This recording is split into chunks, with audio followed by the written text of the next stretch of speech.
Good evening. I've only been gone for one day. Where are you all? Maybe I suppose it's too late for UK peeps, and it's kind of too early for US peeps. So presumably it's the worst time that I could have ever started this thing, but it's okay. I'll hold it down. Just me and Susan Wojcicki for now. I'll hold it down till all of the other fruit flies realize that their cult leader, Ruthless, their unironic cult leader is back. How are you, Susan Wojcicki, since it's just me and you? Oh, and there's a third fruit fly. Hello, third fruit fly. How are you? Well, it's that time of the week again where nobody tells me their problems, unless they happen to have any this week. But, sometimes it's just nice to know that you could if you had to, in it. So, but I think we might even have Wagon Breadth back on. She's becoming quite the regular A B staple. No, I don't like staples either, but not one of those staples, as in, a part of the diet. Oh, look, it's Hobbs and Wagon Bread. Cool. Hobbs, hello. How you doing, Hobbs? How you doing, sir? Oh, Wagon Bread has changed her avatar. Hello, B. What is that, Wagon Bread? What the hell is that? Do you know what? I cannot tell what that is at all. I'm trying to decipher it. Let me know. Icon sees Mr. No. Hey, you Hive. I'm here. Good to see you. Good to see you. Harps. And by the way, I'm happy. I am happy holding it down. By the way, if you just want to listen like it's a radio show, I am skilled now. I've been doing this for 6 weeks. It's my new career.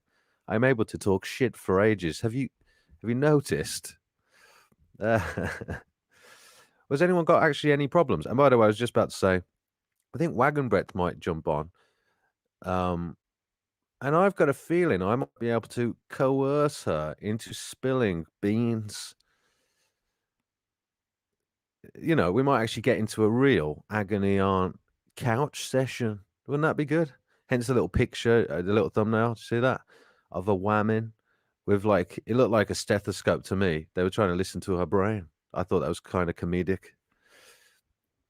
Well, I might get to listen to Wagon Brett's brain. And I don't know if any of you know her real name, and I won't reveal it. I'll let her decide whether or not she wants to tell you what her real name is.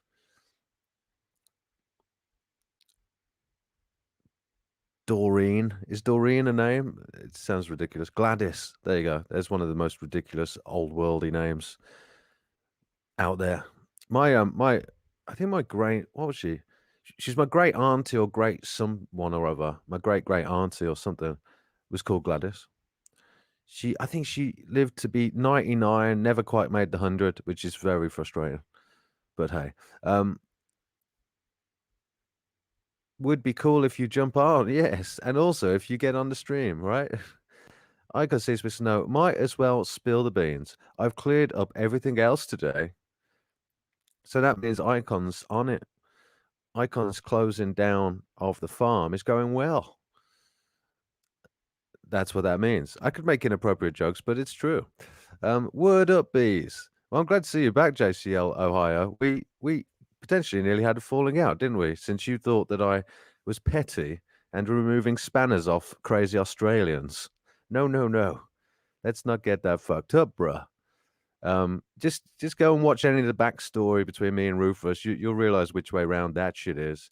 The guy is kind of insane. Well, I love him honestly, but his framing of me was just he got butt hurt because he's I don't know, man. There's not enough lightness to respond in kind with a bit of jokes or something at times. Like when he does it, it's cool, but when he doesn't, he feels wrong-footed. Like I'm showing him up. I'm not. That's not what I'm trying to do. So I'll shut the fuck up. I won't say anything. But he doesn't know how to share a space in a complimentary way, and so it just doesn't work. And I pretty much just and him going off on trying to fucking project shit at me like I'm some sort of crazy cult leading narcissist is a bit fucking much.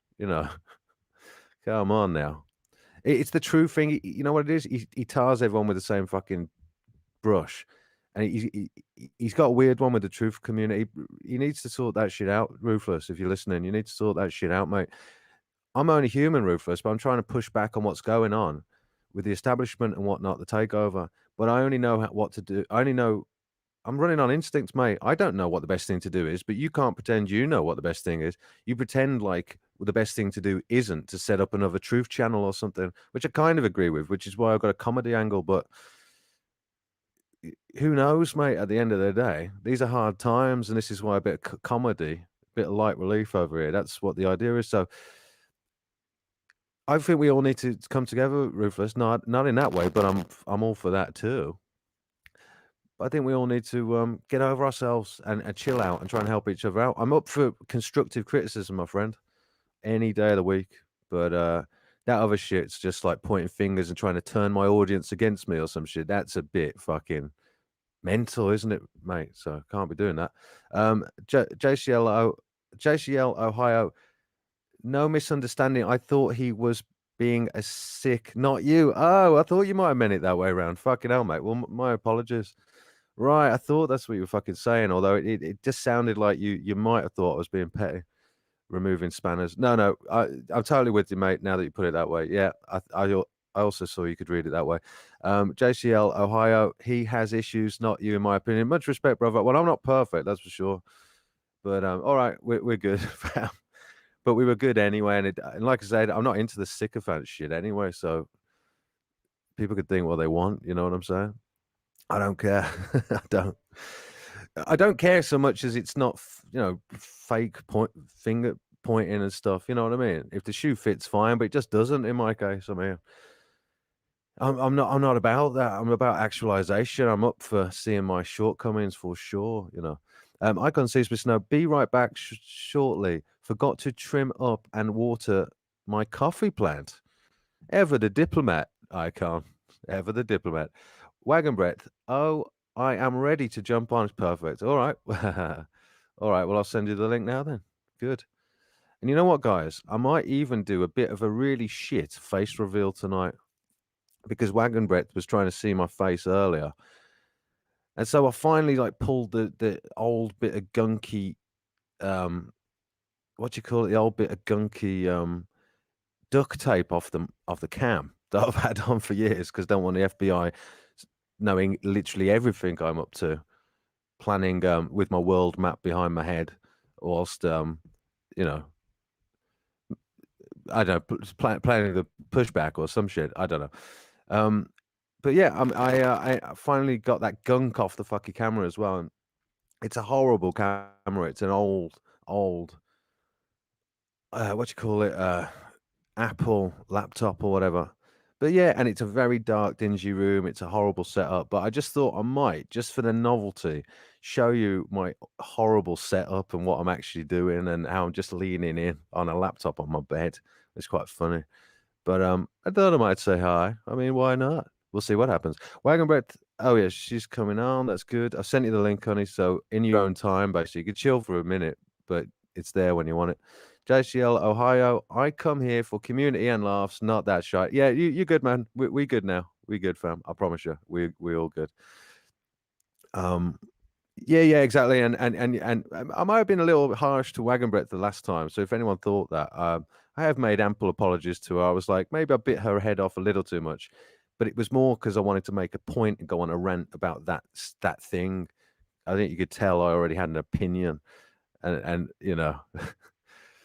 But anyway, Wagon breadth. It's my 40th birthday tomorrow. Well, in the UK, you're already 40, honey. So you're in a limbo kind of phase. Greenwich Mean Time, you're 40. It's my 40th birthday tomorrow. Time to count down. Yes. Wagon breadth is about to turn into, I don't know, well, what is a 40-year-old about to have a midlife crisis? You've already had one of those, presumably. We might even get into it one day. Who we got? Stay calm and hive on. Yeah, exactly. Jeff Harding, good evening. Happy early birthday, Wagon. Good to see you, Jeff. Good to see you. I might oh yeah, Hobbs, Wagon breadth. 40 is the beginning of awesomeness. I didn't give a shit about things after 40. It's brilliant. Yeah, people have always said that. And I think I'm starting to get there prematurely. I might have forced the issue with a mental breakdown and starting a YouTube's career. I might have forced the evolution of not giving a shit. Jeff Harding, Hive's OnlyFans set up doubles for his YouTube setup on his bed. Whoa, I don't even know how to read that, mate. Hive's OnlyFans set up doubles for his YouTube set up on his bed, leaning in. Oh, right, doubles. Oh, right, doubles for his. Oh, I see. Hive's OnlyFans set up doubles for his YouTube setup. I get you saying, yeah, leaning in. Well, mate, you don't get any crotch action this way. I'm leaning in the wrong way, so it wouldn't actually make for. In fact, it would make for literally the worst OnlyFans setup ever. For all you know, I haven't got legs or hips or a torso, so I literally could be some upper torso and a head and a neck. So you don't know. You don't know. Mairead Hasketh, hi all. It's good to see you again, Mairead. Mairead, you totally had my back the other day. Mairead's awesome. I love those little moments to just show you who's fucking awesome and shit. And Mairead, I was in this stream that was like one of what do you call it? One of Cassie's sort of friends' streams that had linked me up in her tarot reading sesh for Oracles and Beyond, because everyone sort of shares out their channels on her channel. And yeah, so I'd wandered into the stream, never been there before, and then one person, this one avatar, this person who's a spanner, just said some shit like, "I've got my what did she say? No socks or something. My socks." I can't remember what she said, like no socks or something. And then I said hot, right? That's all I said, hot, because she was attractive blonde, but whatever, it didn't even matter. I just said hot, and she fucking timed me out.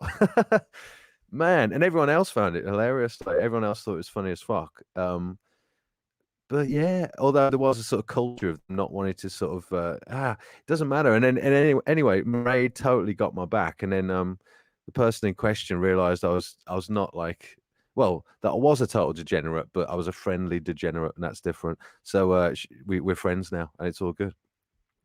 Funny times, man. So thanks, Mairead. Yeah, I really respect that. JCL Ohio, Wagon Breath, hello. Jeff Harding, hello, Mairead. Yay, we're all here. And Brandy introduced me to a new band earlier that was really cool from the early 70s called Blood Rock. They're so good, man. They're so good. I might even, I wonder if I can even play you a little bit.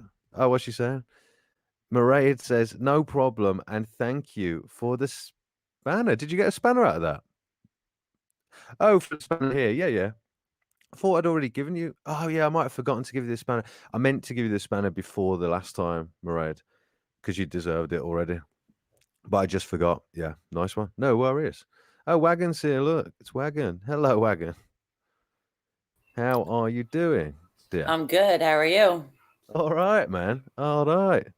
So, what do you want to get into, man? Should we just sort of spill some beans? Well, look, I wore this shirt for you. Oh, let's see. So, what's it say? 7. It says Pluto, never forget. I don't get it. Because, it's a planet. It's, well, oh, right. Yeah, well, it used to be, right? And then they said it's not. It is. Yeah, it used to be a planet. What is that like? Is that a metaphor for you before I demoted you to not spinny spherical orby thing? Yeah. Well, stick to the diet, and I'll be certain to demote you from planet status. But anyway, intergalactic, planetary. Intergalactic, and intergalactic, planetary,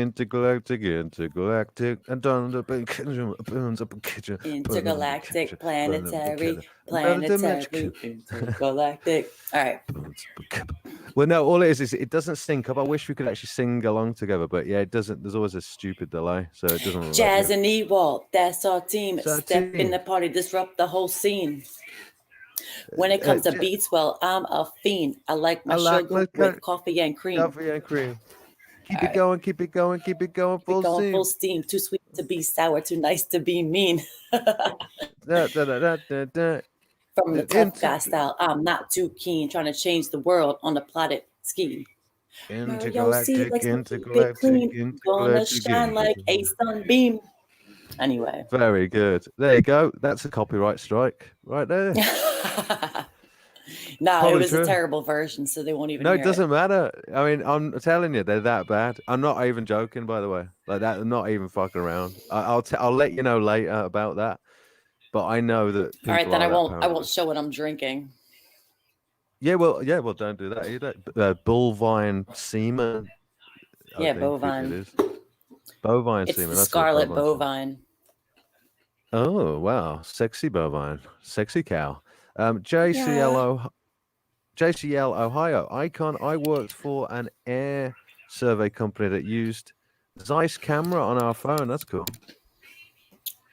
Jeff's saying she's gone. Have you got music on in the background? Huh? At 14. What's the music? You freaking pedophile, you. Oh no. Okay, maybe that's. I'm just kidding. She's going. Oh right. Sorry, I missed it. Yeah. A little slow off the starting blocks there. Hi, Hiveless. Hello, Oracles and Beyond. How are you doing, honey? How are you doing? Nice to see you. Well, hold on. I got another shirt for you, Hive. Hold on. We'll just take it off there. No, don't go in. Oh my God. Yes. Brilliant. Let's go, Brandon. Let's go. Let's go, Brandon. I think you got a few shirts by the looks of it. I think you got a whole little thing planned here, don't you? Very good. Not contrived, guys. Totally natural. Very good. Well, is everyone up to speed about the "Let's Go Brandon" meme? Does everyone understand it? Let's go. You know what?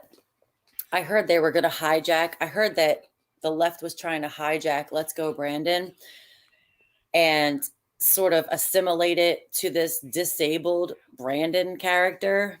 Like they were trying to embrace it. I bet. Hello, Diana's. Deanna's vlogs are more. Good to see you again. Cassie's daughter. Is that right? I'm pretty sure Deanna is Cassie's daughter from Oracles and Beyond. But that's what I'm told. I'm just going to assume it's true. Anyway, sorry, hon. Carry on. I was listening. What'd I say?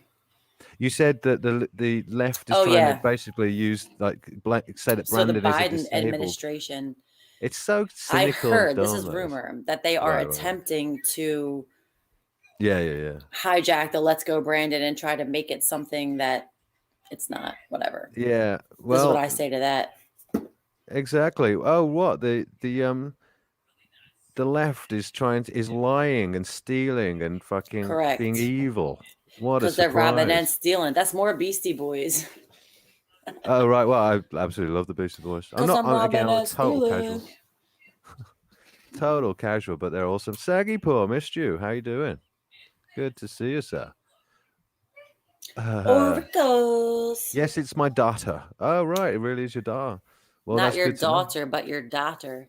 I would love a reading for my birthday, Oracles. Oh, yeah. Right on, man. Well, I think you got to be there and put a number in the chat or something. And that's how it works. Number 13.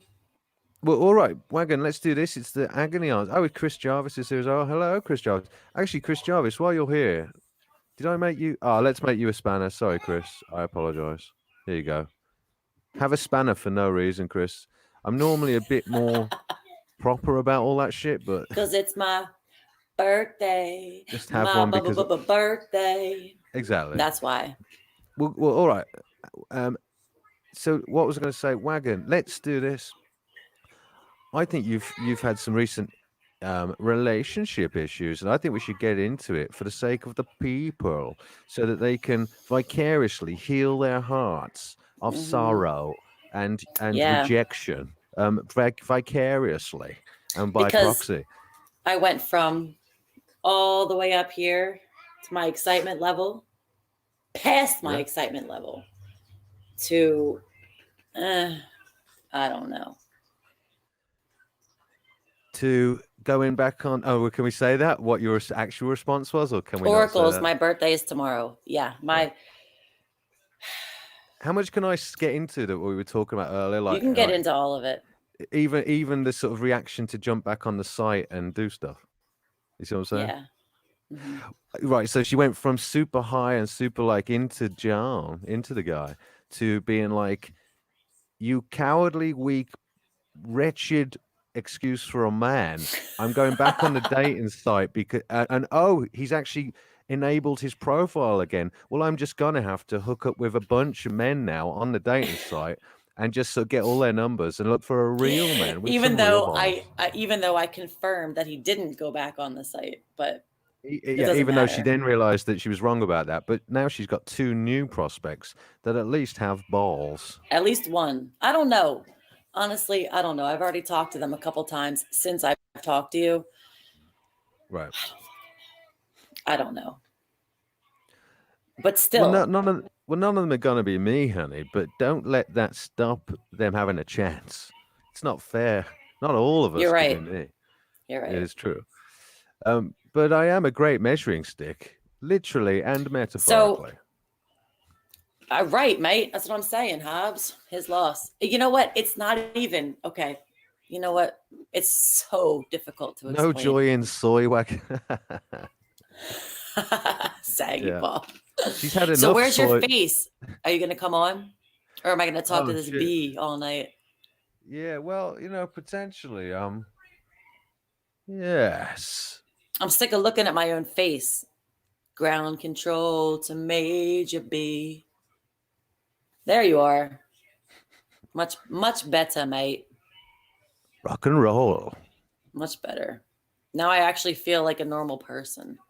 No, no, no. You should not feel normal. Look at my setup, guys. Let me just show you. Look. Wait, what? You don't want me to feel normal? What the See hell's my wrong with you? microphone? Look at that. That's my mic on a little fluffy thing. Are you a sadist? Yes. I like to live in the dark like a vampire.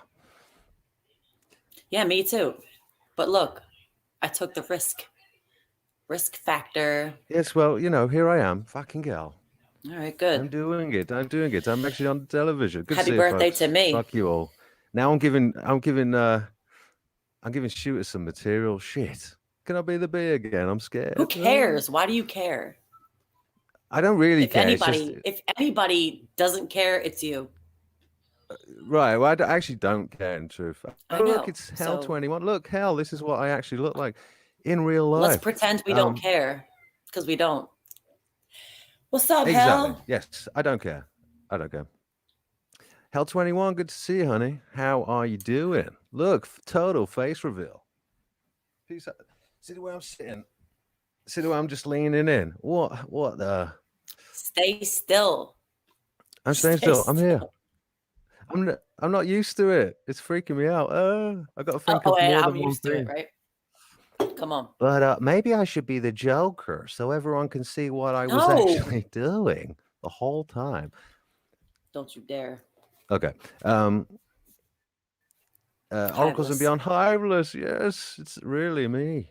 I wonder if Hiveless could give me a reading Of what? now. No, probably not. Unless she Of comes what? on. Actually, let me do this. Let me kick those back a bit. Ah, that's better. Yes. That's kind of better. Much better. Yeah. So very handsome. Well, dear, thank you very much. I only respond in kind, of course. Send nudes. Oh, by the way, hell, I want to actually say. I'd actually want to say. Russell Brand's hot though. What about Russell Brand? Hobbs said, "Hiveless, be crikey. I would never put you as a Russell Brand lookalike. Looking good." Oh, I'm not there really, mate. Fucking hell, but it's yeah. Well, you've got Brand, and he's on the Truth one at the moment, so you don't actually need another me. That's a little conclusion. Oh, you're we're coming beautiful. to. Stop. Yeah, well, let's see how bad the camera is, though. It's such a shitty little camera, but whatever. I'll get a proper setup once I'm in the flat, and I'll get it looking good. I get Russell Brand too. All right, I'll go with that. Nice to see your Brandy. face, Brandy. Oh, What's happened to your face? Someone bludgeoned you with a spanner. What's happened? Why have you gone all psychedelic and weird? yeah, look at I you, like it though. Brandy. Hey, Brandy, look, I wanted to show Brandy this thing. Hang on, because Brandy's in, I've got to do this. She put me on some new music.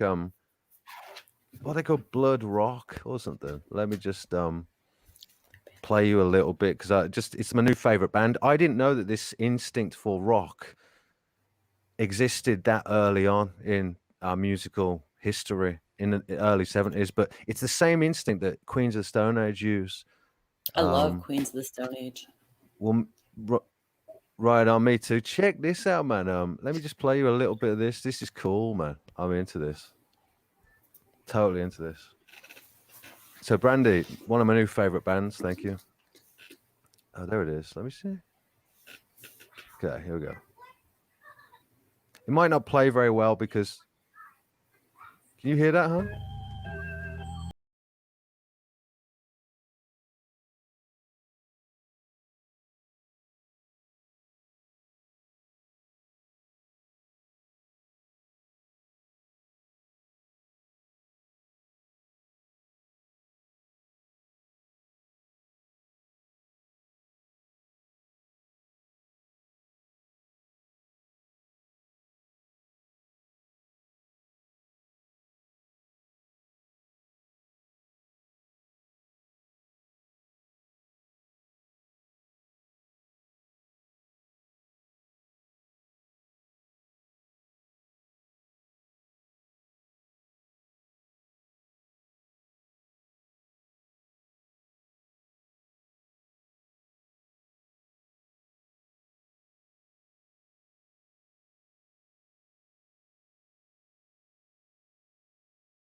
That's it. All right, I'll stop music. I do love it though, but go on. So Yeah. it was his idea to have me over to cook me dinner, which we've already that's been established. Mm-hmm. It was his idea to have me stay. We're talking an hour drive, right? No big deal. I would have driven home. But this was his idea. Okay? This was his idea, not mine. I do feel I did feel the strangeness prior to staying, but at that point, I didn't even care. Like I just wanted to not have to drive home with one headlight in the dark for an hour from Pennsylvania to New Jersey. Well, that's a pretty good excuse, I suppose. But why Right. did you? Okay. But No, I was fair enough. invited to stay there. This is not like something that was brand new. Okay. But from the minute that I got there, I could Oh shit! feel. Sorry, hon, my mic had rolled off axis. Sorry, that was probably not working properly. Okay, go on. Carry on. I'm the one speaking. I know. I'm listening. Just saying. Go on, please. Go on. So from the moment that I got there, I felt Right. the tension, like the regret. Awkwardness. Right. Yeah, right, the right. awkwardness. Like Yeah. he really regretted inviting Yeah. somebody into his space. Damn. It didn't matter who I get that. was. Yeah. Yeah. So Yeah. I tried my best to keep my cool, and I did.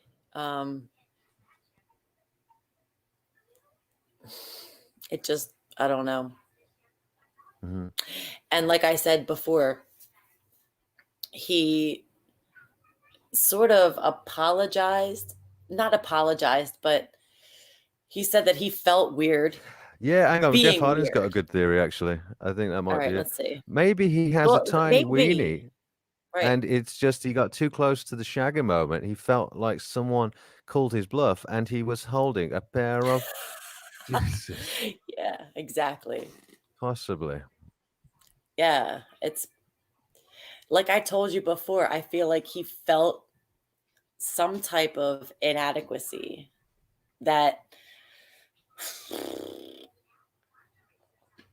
was apparent not until that point. Not until I called his bluff and actually showed up on his doorstep. So he should have fucking said something before. He shouldn't have invited me. But we're not going back to the past. Well, I'll say, I feel for the guy. I know what it's like. I'm on the rebuild. I'm putting myself back together. It's been a rough 5 years. I've looked better, but I'm getting there. It'll take me a bit of time before I get intimate proper again with someone. But yeah, I suppose the problem really is in the communication. Like with any time, you've got to be clear of when with the person that you're courting. You just got to at every stage be straight with them at the end of the day. So manage expectations. It's just a case of managing expectations. And to me, he's not a good communicator, is he? That's the real problem. Least of all, I don't think he fully understands himself and what's actually going on with himself, with all that sort of stuff. So that's the issue. Even if that was true, Jeff, that's not really. And girls don't totally care about that stuff at the end of the day. Not only, not primarily, not really. I think, you know what I mean? Not really. As long as he's got long does fingers, he know that? it's I all don't right. know. No, but this is where you're gonna have to be brutal with him. At least give him a chance for the next one. I know. Well, no, you don't have to do anything, but I do think we have an obligation to. Be honest with each other. I want to give him a chance. So. Right. Yeah. But since I told him tonight that I was going silent, I haven't heard a word. So I don't think he's that concerned. Right. Well, to be fair, if I was getting a bit hot under the collar, I'd take it as a relief anyway. But he has been sending you pictures of his latest. Hey, what I say? Hey, good to see you, chessboard. Love you, man. You cool, dude. Good to see you. Is Icon coming on or what? Oh, Jeff Harding's coming on. Well, actually, Jeff Hardy just thought he'd be totally cheeky and get on. All right. Well, actually, you know what? I like this, Jeff, Look, because I'm there actually you go. gonna No. hijack this entire stream. Countdown to 40. Bring it on. What's that? Oh well, It's my Jeff, how's it 40th going? birthday tomorrow. And happy early birthday. Yes, porn I bomb, didn't- porn bomb, porn bomb. I didn't really mean that you look 14, but like 24, maybe 24. I'll take it. I don't know. Yeah. I don't know how you do that. There must be a secret, but you don't have to I'm share immature. Remember, we did my dream analysis the other day. I'm just immature. That's how I do it. You're immature. Is it, More is the than secret. me and Hive. I mean, Yeah, I know. I was about to say on that note, actually, I was going to say, is the secret Korean baby foreskin cream? Because that is a thing. No, I'm not even kidding. Look that up. That's actually a thing. I'm not kidding. Yeah, That's I look up all the popular. circumcisions going on and I try to collect them. I'm not kidding. Look it up. It's a popular Hollywood treatment. Korean baby thought that was foreskin skin placentas. cream. so they have. Placenta? Do they have to be Maybe Korean as well. babies? No, but that's where they manufacture it from primarily. I don't know why. Did you say Korean babies? Yeah. Yeah. Yeah. I mean, if a Korean baby foreskin would do that, wouldn't pretty much any Asian baby foreskin or Sure. even any Yeah. baby foreskin? I don't That think might be a good the band common name. right. I don't think I don't think the race matters, but it just so happens to be that they care about their people enough over there that they're willing to chop their foreskin off and sell it to Americans for better skin regimes or some shit. But yeah, if it's good. I heard that they were taking placenta pieces, like Go on. stem cells. I've heard that. Well, with the foreskin thing in particular is a collagen treatment that actually what they do is micro needles. They use a little roller Like with the micro needles on. microabrasion? Right, and they actually sort of shove it into your skin that way. In fact, there was a famous Hollywood actress. I can't even remember her name now, but you'd know her face if you saw her. It was on Ellen DeGenerate. Telling her about it, and it was really edgy. She was trying to turn it into a bit of comedy, but it was fucking not cool. So if you ever get a chance to watch that, you'll see what I'm on about. So I read an article about a baby in the UK that was born with no eyelids, and they used the circumcision skin to sew little eyelids on for him. Oh, right. He's a little bit cockeyed now, but yeah. Very funny. That's really fucking good. Doombot City, that's good. Doombot I City. just love that Wagon says, "Oh," like she thought it was such a cute. Yeah, I did. I thought you were. No, I made the exact same joke earlier. To be fair, Jeff. Yeah, she does that sound sometimes. She does it on purpose. I'm pretty sure. Because I've got a little switch in my brain that just goes from totally normal behavior to if a girl says something inappropriate or makes a noise. I thought he was then I'm serious. like, I'm that gullible. That's "Send just nudes." me. Nemo, hello everyone. Namaste, Hare Krishna. Now is that? Oh shit! I didn't actually check it out, man. Oh fuck it. I will do, Nemo. He said I was right with the like hiya. That's the one. You might be right, Vivek. Yeah, Well, yeah. wouldn't that be? It would be. I'd spell Jeff, that do it. differently. I don't know how to do that. So. Come on, all right. You know what? Y'all ain't driving no horses. That's fine. Oh, okay. I see Yeah. what you're saying. Like hiya, with the reins and shit. Oh, here you go. Nemo has an opinion on that. Look. I agree. Genital mutilation agree. is I pure think I said evil. before Please that I contact thought- your local representative to help criminalize this I fought. monstrous act. I then what fought they'll my do is- child's father to not have him circumcised, and he told me that because I don't have the penis, I don't have the say. Ah, did he actually do that shit? Was your ex-husband religious or whatever? No, he's an ass. He just doesn't care. He thought, no, I'm sorry. He just thought that it would be embarrassing for my son in the locker room to have an elephant penis. It depends on the locker room, I suppose. I'm just saying, I feel that genital mutilation Well, in any capacity is terrible. Like the religions who like they cut the clitoris off of the woman. I Yeah, feel that that's cutting the foreskin off of the man is just as barbaric mm, in my mind. if I might just respond to this, Hobbs, it's because you can see the sadness in my eyes. It's like, oh, he's not only fun and games, he actually looks like he earned the right to be that much of a dickhead. To be Yes. melancholy. Exactly.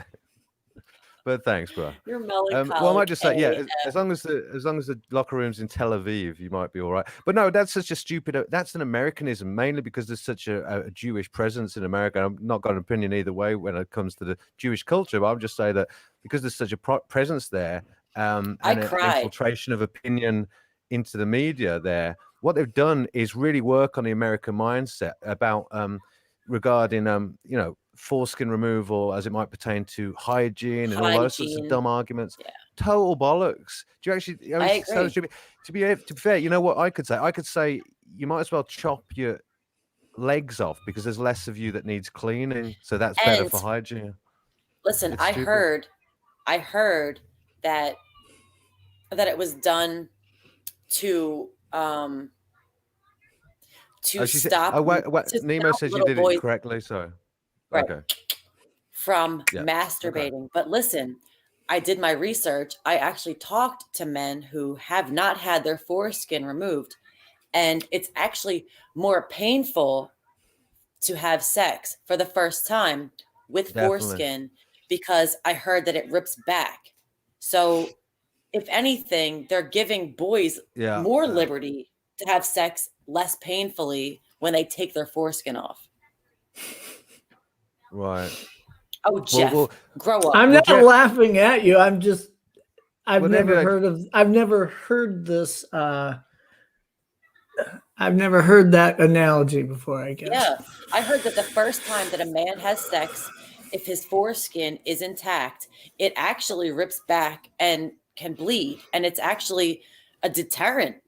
So taking the foreskin off is pretty much saying, like, is that why is that why we went extinct? Is it because I don't know, having foreskin was a deterrent? But you know, it just makes you wait. What?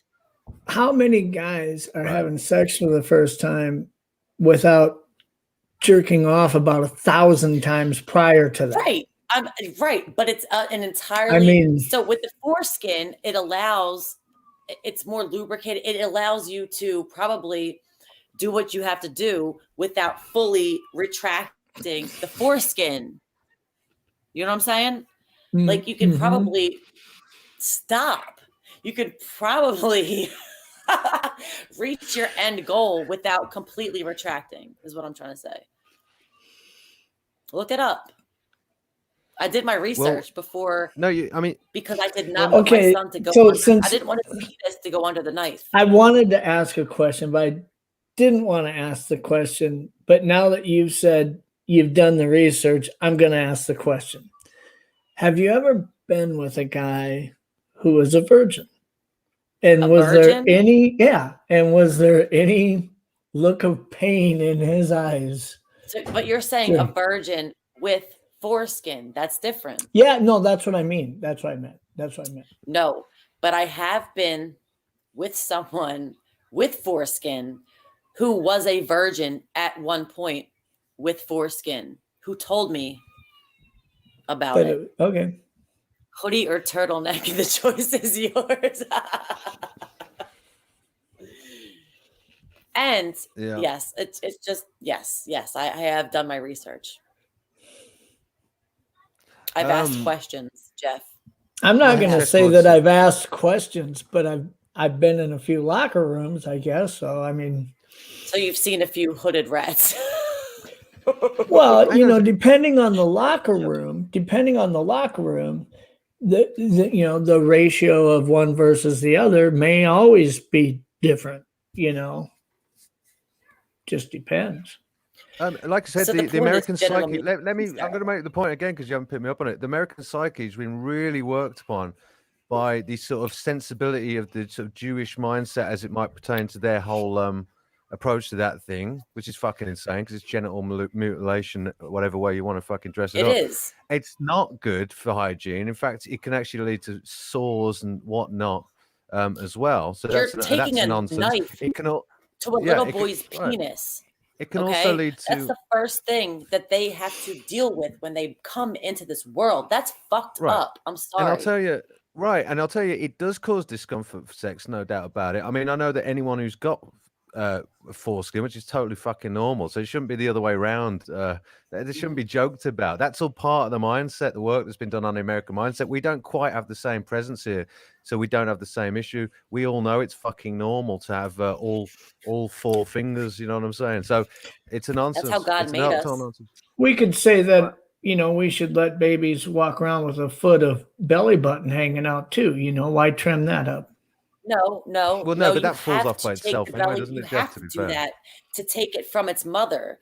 Otherwise, it would. Yeah, but you could cut it. You could cut it a foot long and just tie it in a knot in the end and say, "Let's just leave it there," rather than trim it because that's not healthy. We install one of those little plastic little button things on there or whatever. Wow. Send me the link, Doombot. What to get your foreskin put back on? Jeff? Well, you know, it's been a rough few years. I need all the help I can get. I want to look Hollywood fucking epic for my new YouTube's career. I mean, I don't getting it put back on. I mean, what do you? It's like if you have a lawnmower accident and hack your big toe off, and it's like, oh, finally, I've got something to work with here. I can have that. Use the skin of that and put it back on. Or... do you remember? By the way, do you remember I said I've got a gammy arm because just leaning on it all the time? Look. Gammy arm. Are you gimping? Okay, no, so I want, before we got into the weeds on the whole foreskin thing, one of the reasons why I wanted to pop on was talk about your little dating experience and where it went here with this fella. Okay. And trust me, I was rooting for the both of you. I think I even said that once or twice in chat, but I have a theory that may help you deal with it in knowing that this is more of a guy thing than a girl thing. And it's a theory that I've had since I was younger. I've actually wrote a paper on it. So, and it's not stereotypically applicable to all girls and all boys. Okay. But my theory is that for girls, you guys are born at a young age, you start visualizing what that perfect relationship looks like. I mean, it's in the toys girls normally play with, the idea of the perfect wedding, the prince, the princess. I mean, you guys really start visualizing and drawing a picture of what this is supposed to be like, okay? Can I stop you right there real fast? Yeah. I've already had the wedding. I've already done the thing. I'm past that. No, but that's, I'm not talking about, I'm setting this up so you can understand the guy's mindset here. Okay. My point is girls are instinctually installed with the idea of what true love is supposed to look like. When you invest in a relationship, a guy should be investing in a relationship, how it should look like emotionally, how it should be a two-way street, how what love even means when you say I love you to someone, what you are projecting, right? For guys, my theory is that when I was in high school, I dated a girl for a couple of years in high school, and I thought I was in love with this chick. I mean, I'd tell her I love you, and she'd say I love you too, and this and that.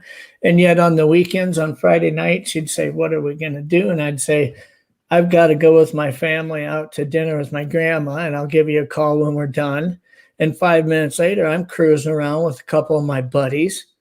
You know, we're hitting a few parties, and about 10 o'clock, I call her up and say, hey, I'll stop by and pick you up. You know, if you love somebody, you don't do that kind of shit. But when you're 18 or 17, you don't get it, right? But but girls tend to get it at that age early. For a guy, takes two things for him to understand what he's really looking for in life. One, you have to break somebody's heart. You have to know what it looks like to really make somebody hurt emotionally over something you did or the way you screwed up in a relationship. And the second thing is you've got to be on that end and have somebody do that to you. You've got to have your heart broken. You've got to be crushed. You've got to know what it feels like. At least 5 times, Jeff. But when a guy feels that from both directions, when he knows what it's like to screw up a relationship and hurt somebody, and when he knows what it's like to be the victim of that, so to speak, I think a guy starts to develop the mindset of what it takes to make a relationship work. For girls, it seems like that's just more natural for you. You don't need to have that occur on both ends. You just get it. But for a guy, you have to have the life experience of actually having it happen on both sides to really understand what it takes to make a long-term relationship work. And unfortunately, I don't know if I'd say most guys, but many guys haven't had that. Even guys who are 35, 40 years old, they haven't felt that from both ways. They really haven't. It's not to say they haven't had somebody they felt like screwed them over, but they surely weren't head over heels over them and felt like this is the one for me for the rest of my life and then had that happen. Can I just butt in really quickly, Jeff? So important has come to my attention. I just want to tell Paradox Fossils that I want to have sex with him now. Carry on. So the only thing I'm throwing out there is perhaps this man that you were with simply didn't understand what he's looking for. I think, okay, let me butt in. I feel this happens to me a lot, and I don't necessarily understand it, but it's happened to me so many times. I will start talking to someone and it sort of it awakens something in them where it's like, well, now I want to work on myself. And then either I don't stick around for that, or I am just the catalyst. I don't know, but it happens all the time. I mean, even we're talking like I've only talked to this guy for a couple weeks and now he wants to change his whole fucking life. Right. Well, and even just today. Okay. So last night I started talking to this one guy and now he's out looking for apartments. Like, I don't know. There's one thing that guys are not good at, and you rarely will ever hear a man say, and that's, I'm not good enough. No, but then they act like they have all this shit to do, and I'm just like, well, that's because when a guy's with a woman and he's getting to know her and he's attracted to her and he says she's physically attractive, I'm physically attracted, I find her attractive, I like her personality.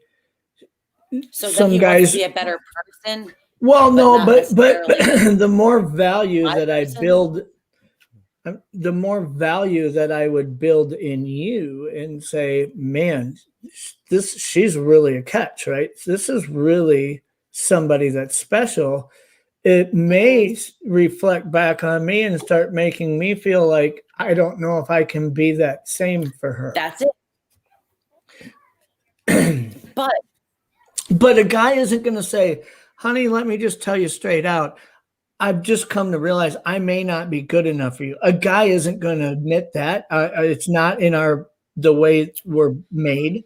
Instead, we're going to say, oh, I need to do this, or I need to do that, or whatever. And we're going to do everything except say that. But then you know what happens? It's confusing to you.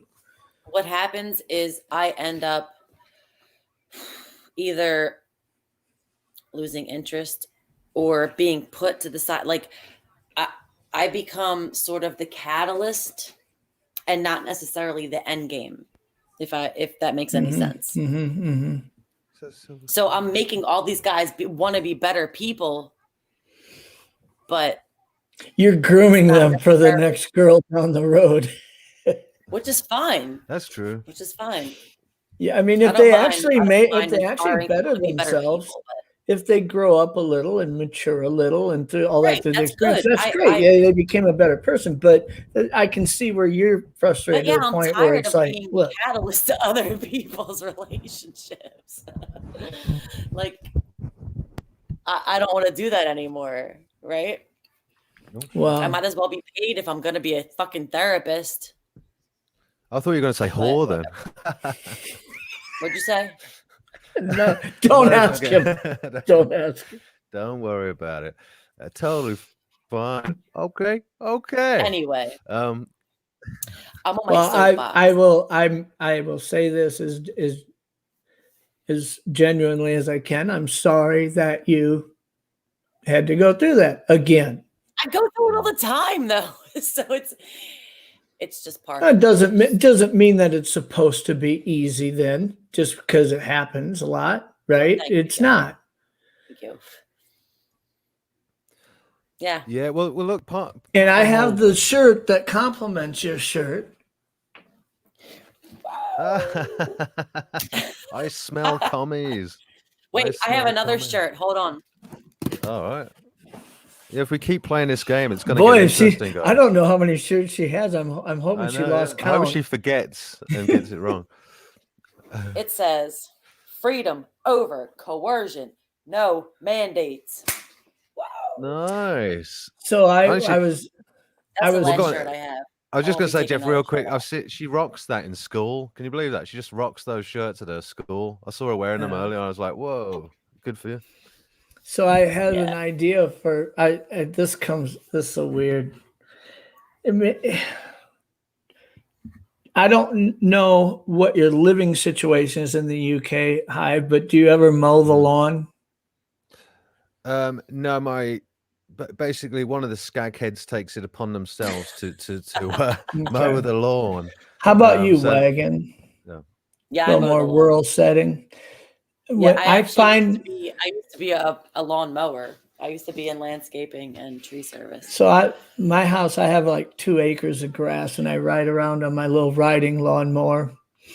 Do you have a zero turn? Yeah, a Cub Cadet zero turn. But I get all these. I love for some reason, it's like that's my most creative moments. And Hive, you'll appreciate this because you're a musician. It is satisfying. But like when I'll be like in my head, I'll have music in my head, and I'll be like thinking of lyrics for songs I'm going to write, and I'm mowing, and I'll have to quick jump off the mower and run inside the house to quick write something down because I'm worried I'll forget it, And I run back out, get on the mower, and start mowing again. But I get all these creative ideas when I'm mowing. And today I was mowing and I thought about my next tattoo. I want to get a tattoo up. I've got this tattoo on my right arm, but I want to get, and it's got the it's a good tree. It's a tree. Birds flying out of the tree there. It looks a little bit like my tree. This arm, I want to get a design that says, "What do you know about revolution?" with a question mark. I thought that'd be a cool What's the tattoo. Well, I might just say quickly on the trees, and I want to ask you about that revolution thing. So you were both ex-users then, because that is a good way to hide varicose veins, and also varicose veins. Well, you'll notice if that was the case, I would have done it on the inside of my arm and not the outside. Oh, that's true. All right, that's true. To be fair, who gets varicose veins there? Yeah. Well, what was the revolution line then, Jeff? What is that a reference So I to? just, there's a song called "By Driving and Crying" where he talks about the times and reflecting, and then he says, "What do you know about revolution?" Like it's a question, like somebody asking somebody else who knows about revolution, who maybe lived in a time in which it was necessary. And he's asking it like, so what do you know about revolution? Like it's something he's contemplating, right? And I just thought, I see. we're Yeah, in yeah. these times where it's like, how's something, the changes that need to happen are so drastically So what do we do? It's going that, to have to all fall apart first. yeah, So it bad. has to It's get, all it gonna have has to to get collapse worse first. before it gets better. And how much worse Necessary. can it get before it's really, it involves a Oh, revolution, right? Zombie apocalypse, Jeff. Yeah. So I Power thought it'd be cuts. cool just to have I mean, right on your forearm where everybody sees it. Just the question: what do you know about revolution? Question mark. So a lot of We people say, "Well, it's going to take revolution." Do you understand? Are you committed to that? Are you convicted to Yeah. that? Do you understand what that entails? I mean, what do Mhm. you know about it? And then for somebody who doesn't think that it's going to take that, guess what? You're going to find yourself on the wrong side of it then. You know what, Jeff? I've been preparing for this for a very long time. A very long, like at least a decade. Yeah. I knew that this was coming. I honestly did not anticipate it being a part of my lifetime, but I was ready for it. And I'm still ready for it.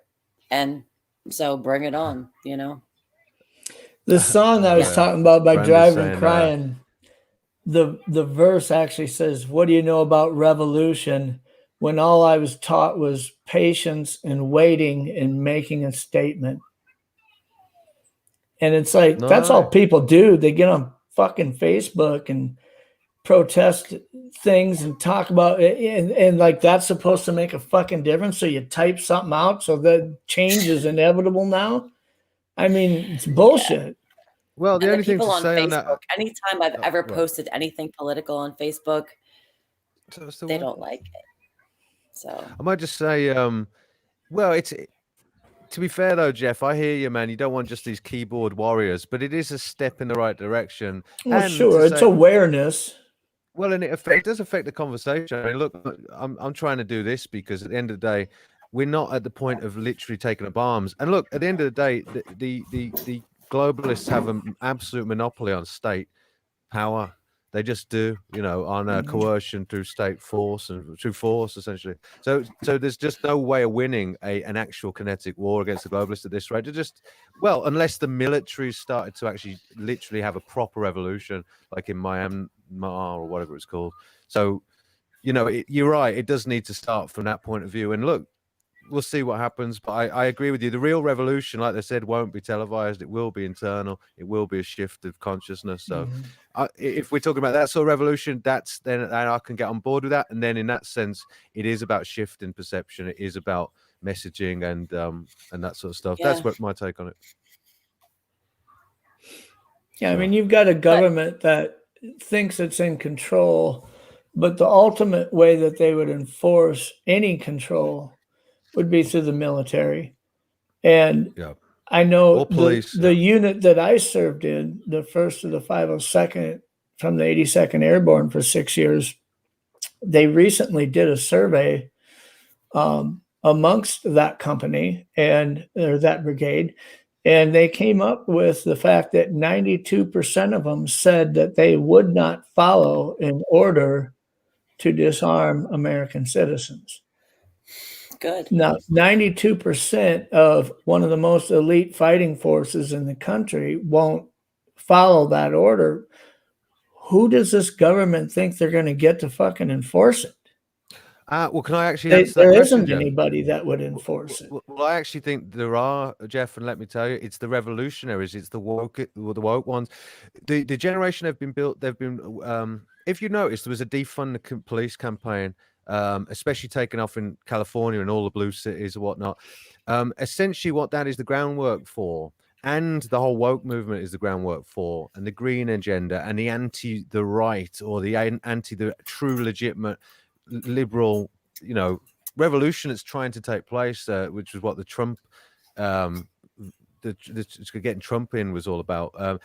That's all about a replacement police force, essentially. That's like a sort of localized woke police force. That's what they want to replace the police. I promise you, it's going to be they're going to do it for UN guards that they bring in. It's going to be predominantly Chinese people for an aftermath, as part of an aftermath of some sort of calamitous event, or that will, like I say, you watch this space, man. It'll be community officers essentially that they'll use to bring in the revolution. I think that's why so many of in the United States, so many of our patriotic groups,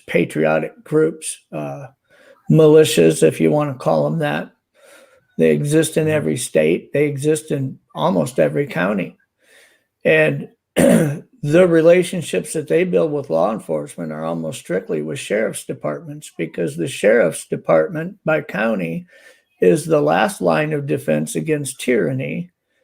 And the overwhelming majority of sheriffs all across the U.S., even in blue states, are constitutional sheriffs. I mean, they see things in alignment with these patriotic groups. So, when you go as far as police officers go, I mean, your average police officer in Chicago versus your average police officer in Fargo, North Dakota, they're different alignments politically and everything else, and it's just there's no consistency there. But when it comes to sheriffs,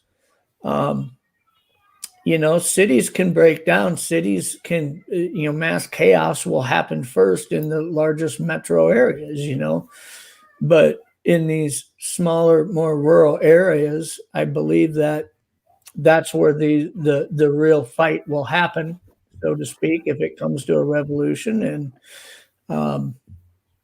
it won't bode well for those who are on the wrong side of it, because there's only one side that's properly armed and trained to handle it, But Lennon. No, you're exactly right, Jeff, for sure. Yeah, that was Mark Chapman, obviously, but he was said to be a sleeper cell working for CIA. Yeah, he actually was on the books for the CIA, Chapman. There's a whole thing about Catcher in the Rye and that being part of his hypnotic programming. And go and watch a little short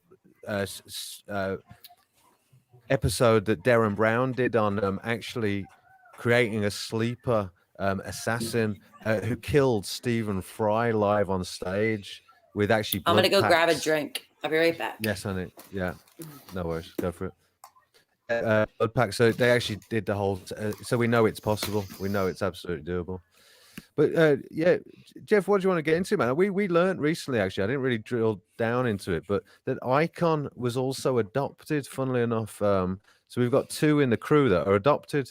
I was going to say, actually, is Icon still around? Hey, Icon, jump on this link, Icon. It'd be good to get you and Jeff getting into that. I'd love to hear you two talk about that. Well, that's if you wanted to get into it, Jeff. Maybe you don't, mate.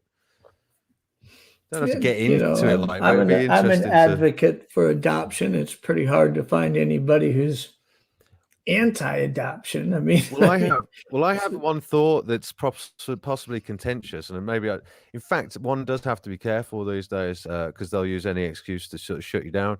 But if I could put it in a particular way, what's he saying? I was an 18-year-old lease. What does that even? Oh, right, yeah, lease to his new parents. Yeah. I do have I have some thoughts in truth about what I think. What do you think about? Well, no, maybe we shouldn't get into it, actually. Yeah, you know what, Jeff? I don't want to get into this. I'll just say that I have some thoughts about adoption of gay couples and things like that. Yeah. Oh, sorry, gay couples adoption. That's something I'm not an opponent to that. You're not an opponent, yeah. No. I have thoughts about it. Like, it's not really how it's optimally meant to work. It doesn't mean that if you've got right. No, I would agree, but I mean, here's the thing. For the reasons that I would probably put at the forefront of saying it's not an optimal situation to place a child, I'd also be arguing the same points, or I would unintentionally be making the same points for why a single mom could be struggling with that. I mean, brilliant. I feel that kids, especially young boys, need a male role model, this and that. But you know what? If I'm going to say that in opposition to the idea of 2 lesbians adopting a child, well, I'm not. How do I make that point without trying to belittle a situation of a single mother who's doing the best job she can, at raising a son, Right. and so yeah. I have to be careful in how I would put that, but no, I don't think it's an easy fix, but it's like you say, it is a contentious issue. I don't really know what to think about it. I'll just say that I know that statistically, for instance, and when I say I'm not sure what I think about like adoption, gay couples adopting kids, partly what I'm really getting to is that I think it's more about preference. So I think that, cis, I don't even want to couch in their terms, heterosexual, straight, classic, man woman couples, let's say, should have priority by far. It's statistically, kids are far more likely to do better in those sorts of circumstances. Doesn't mean it's a rule. Doesn't mean there aren't exceptions. Many exceptions actually. But as a rule, I think they should get priority at least. Now, societally, and to do with this whole new woke narrative, they'll even get it to the point where they'll give gay couples preference. It's going so mad and insane. Yeah. So we need to start to be honest about what the stats say. What and the right way of. I think another thing that we need to look at is, and especially here in the upper Midwest of the United States, is that one of the biggest challenges we have with adoption here is that most of these foster homes are dealing with a unproportionately high number of Native American children in them. And the reason is because the tribes won't let a white couple adopt a Native American child. They just won't. That culturally, they feel that the only place a Native American child can be placed is in a Native American home. And there are, unfortunately, more Native American homes that are having children taken away from them because of circumstances and conditions, versus Native American homes that are saying, hey, we have enough love and space in our home, let's adopt one of these children. So right now, out of like 370 some kids that are in foster care in the state of South Dakota, about 260 of them are Native American. And they can't be placed in a white home or a black home for that matter, only in Native American homes. And I think that's something that we have to look at and say, what's the better scenario for the child? If we're really looking at the child here, would it be better that he's placed or she is placed with a family that loves them and has space for them regardless of whether or not they're Native American? Or is it better just to let them be in a foster care system that really is so challenged at this moment it's fractured? So, right. So it's not an easy fix, Jeff, and I'm not claiming to know the answer. I'll just tell you that my instincts, it's somewhere in my belly, and I don't know if it's the proper, that's the right place to make decisions. I'll just say something about me. If I was literally in charge of society and they said, okay, adoption, where are you in terms of preference for, straight couples or gay couples in adoption? I honestly would have to refer to the statistics, which is that the best chance that any kid has is in a sort of loving middle class home with a man and a woman role model playing a role of mom and dad. I'd have to give a preference there, Jeff, because I think if we don't, you like I said, you could start to pretend that it's all relative, that nothing is better than anything else. We could pretend that women can compete in men's sports and all that crap. So I'm not into that shit. I'm into owning the hard facts of life, which is that the best chance of kids got theoretically is with a man and a woman as their mom and dad. So I agree. Like I say, that's all I'm getting at. That's all I'm getting at. I was just talking to somebody who was trying to adopt a child out of one of these Russian fringe countries, and I don't remember which one it was. I don't know if it was out of the Ukraine or out of where it was, but I know that these children that are teenagers, that are like 12 to 16 years old, that aren't able to be on their own yet, but they're in the system, they're told flat out at 14 years old, you're either going to be placed with somebody or you're just going to be sold into the sex trade. And these agencies are telling them that. These agencies are selling these children once they hit 14 into that trade. And I was just blown away that this is apparently, if you were to study this and really do some research, this is several countries that are doing it. But what really irks me is if Wagon or Hive, if either one of you guys applied to come work for my company, in 24 hours, I would know how much money you make, how much money you have in the bank, what your criminal record is. I would know what your family structure looks like. I would know where you live, how many square feet it is, how much property tax you pay on that place. I'd know everything I'd need to know about you if I really wanted to, your credit, all that. And yet you have couples, whether they're heterosexual, whether they're gay, whatever, that have a nice home, nice jobs, good credit, all this, plenty of space, plenty of love in their hearts, that fill out adoption paperwork, and there they sit a year later and a child's not placed with them. And I'm just like, what the fuck is wrong with this system? What's wrong with it? I could know everything about you that I need to know in 24 hours to know if a kid could exist in your home and it be a better situation than a foster care home.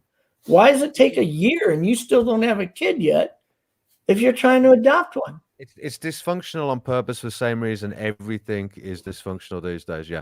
The only reason I asked about that question anyway was I'm just checking if everyone's thinking. I know that, like, for instance, we had several different opinions. It's quite interesting. So that's obviously quite a contentious one. It's an interesting one. I know Mairead is basically saying she doesn't think it matters either way. If gay couples and straight couples can do just as good a job or something. I think that's generally the consensus. Although I'll just have to push back on that and actually just say, all I'm saying is look at the stats. Now, I'm anything but homophobic. I don't really care. You do what you want to do. But I do think that it's important what we do with kids that inevitably fall into the care system. I do think it's important how I care as much as Jeff, let's say, about that. It's just, I just don't. Right. So I at least care enough to raise the issue and be honest with myself about, is it much of a muchness? Is it just, it doesn't matter? Or maybe it does matter. Like, for instance, did you know that what do you call domestic violence? Did you know the numbers for domestic violence are way higher amongst lesbian couples than they are? Yes. Didn't we talk about this before? There you go. If people actually look at the stats, you might have a slightly different opinion. So all I can say is go and have a look at the stats. There you go. I guess, and for me, what it comes down to is the threshold of comparison will always be, is A better than B? B being a foster home and a broken system, and is A better than B? That's where you start saying, okay, look, we can argue what the optimum situation is. And there are areas of a child's life that will obviously be affected differently with a lesbian couple or a gay couple versus a heterosexual couple. I'm not saying that both can't be great at algebra in school. I'm not saying that both can't like or dislike the same foods, depending on who their parents are. These are personality traits that you're going to develop in any environment. And but if you were to talk about what's the likelihood of a heterosexual child coming out of a girl raised by lesbians, is she going to be heterosexual or gay? I don't know that predominantly you could say, she may or may not be, but I feel like she's going to she's going to be obviously heavily influenced by one over the other, and to an unfair advantage for you to say that's a natural choice she's going to make. I think it's an unnatural choice she's going to make now. Same as a boy being raised by two men. It may be an unnatural choice on how that works out. I might just read that a child needs both parents, male and female, because Duh. It'd be sorry, the same I mean, to me, argument it's like if they're raised by a heterosexual couple. it's a What are the no-brainer. chances of them being heterosexual? Culture is Well, It's not even influencing about people their. differently now than it did 5 years ago, let alone 25 years ago. So, I To mean, me, though, Jeff, it's not about how they come out as far as their sexuality. It's how they come out as a properly educated, nurtured human being. yeah, And I feel that, you know, the way that we were created, male and female, we all of us need both sides. yeah. You know, women need to see how fathers are just as much as boys need to see how mothers are, and they But need to if you see get how really mothers and fathers act together. right, I think that's how it's designed to work. Yeah, I think we should have an Yeah. appreciation for, in an ideal scenario, how it's designed to work. I think we should get quite philosophical as a culture, societally, about these issues. We do not. The culture has been warped by the establishment deliberately, so as we don't Yep. get into those discussions, and we pretend. They're trying to draw us into this relativistic space where nothing matters. It doesn't matter if you've got a dick or a vagina. You just all compete together. It doesn't matter who adopts who. It's fine. And ultimately, they're going to say that midget sex is fine too. You know what I'm saying? Joking. But, you know, that's where it's all going. So because I see the tenor of the direction, I tend to just push back a little bit on the idea that it's all okay. I tend to think we ought to prioritize healthy,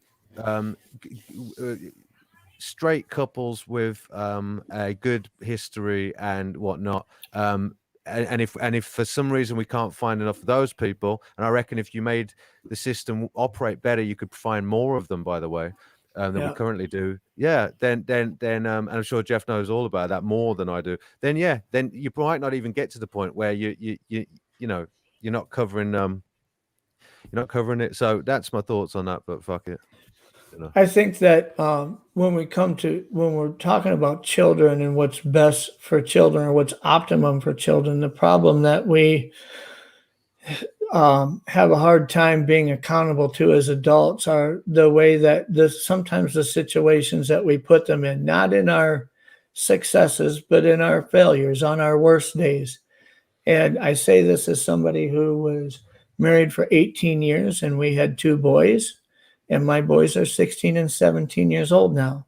And I will say that right now they get great grades. And, you know, one wants to fly jets in the Air Force Academy, and my 16-year-old wants to be an engineer and all this stuff. I'm pretty proud of them. But when they were 8 and 9 years old, after 18 years of marriage, me and my wife at the time really were having some issues. And it wasn't issues that involved chemical dependency or, abuse or anything like that. It was just she was suffering from some depression, and I was having a hard time really understanding that and blaming myself for things that maybe weren't my fault. I was trying real hard. Stereotypically, everything felt reversed. I was like, can we go to some therapy? How can we fix this? I'm trying to fix it. I'm making dinner every night, bringing home the paycheck, mowing the lawn, doing everything I can. And yet she was experiencing kind of a chemical glitch going on in this depression thing. And I didn't realize that it didn't matter how hard I tried. I could not overcome that this is going to take something bigger than me to fix, in the fact that maybe it's, the right prescription or something simple like that. I don't know. But is that how you got into cuckoldry, Jeff? After years of this, I got to a point where I just didn't want to be there anymore. I wanted to be the best dad I could be. I know. I wanted to be the best dad I could be, but I was sick of it. You know, I wasn't happy. I was miserable. And so we'd argue, and I would say things like, when the boys are in the room sleeping, and me and my wife would argue, and I'd say, I'm fucking done. I'm out of here. I'm leaving, and I'm not coming back. I'm done.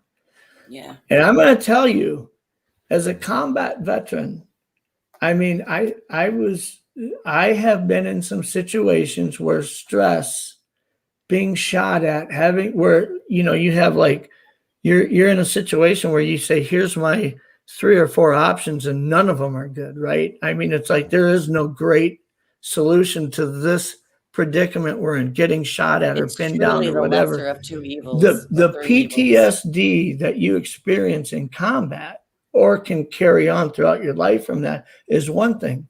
But for an 8-year-old child to hear his dad say, I'm leaving and never coming back, the PTSD that was instilled in my children in experiencing those arguments and me saying those things was greater than I or anybody I ever served with could have experienced in combat.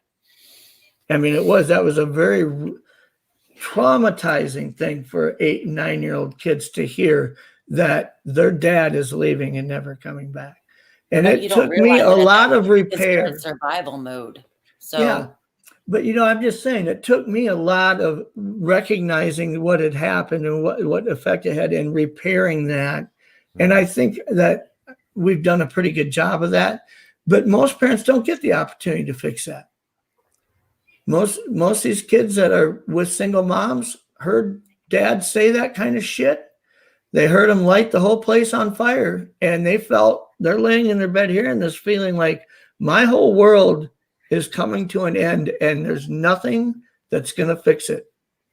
There is no choice that I can even visualize where this is going to turn out good. This is the worst it can be. And they hear it over and over and over. So when we talk about lesbian couples, gay couples, heterosexual couples, I think the big thing is couples who understand what it takes to raise kids and not put them through that shit, really. Right. That is pretty much what it comes down to these days. It's true. Mental illness is at an all-time high. Yeah, Jeff. Very funny, Michael. Sorry, honey. I'm really sorry. I just couldn't help it. Sorry. Go on. Carry on. Well, all I was going to say was that Jeff, my parents' marriage ended when I was basically 9 or 10.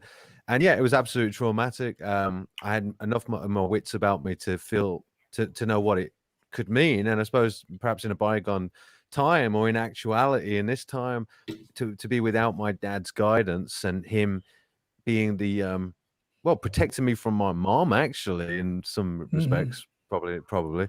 I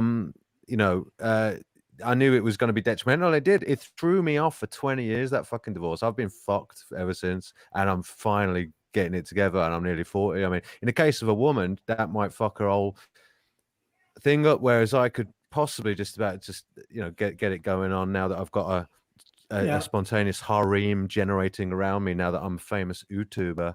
But yeah. Anyway. No, go on.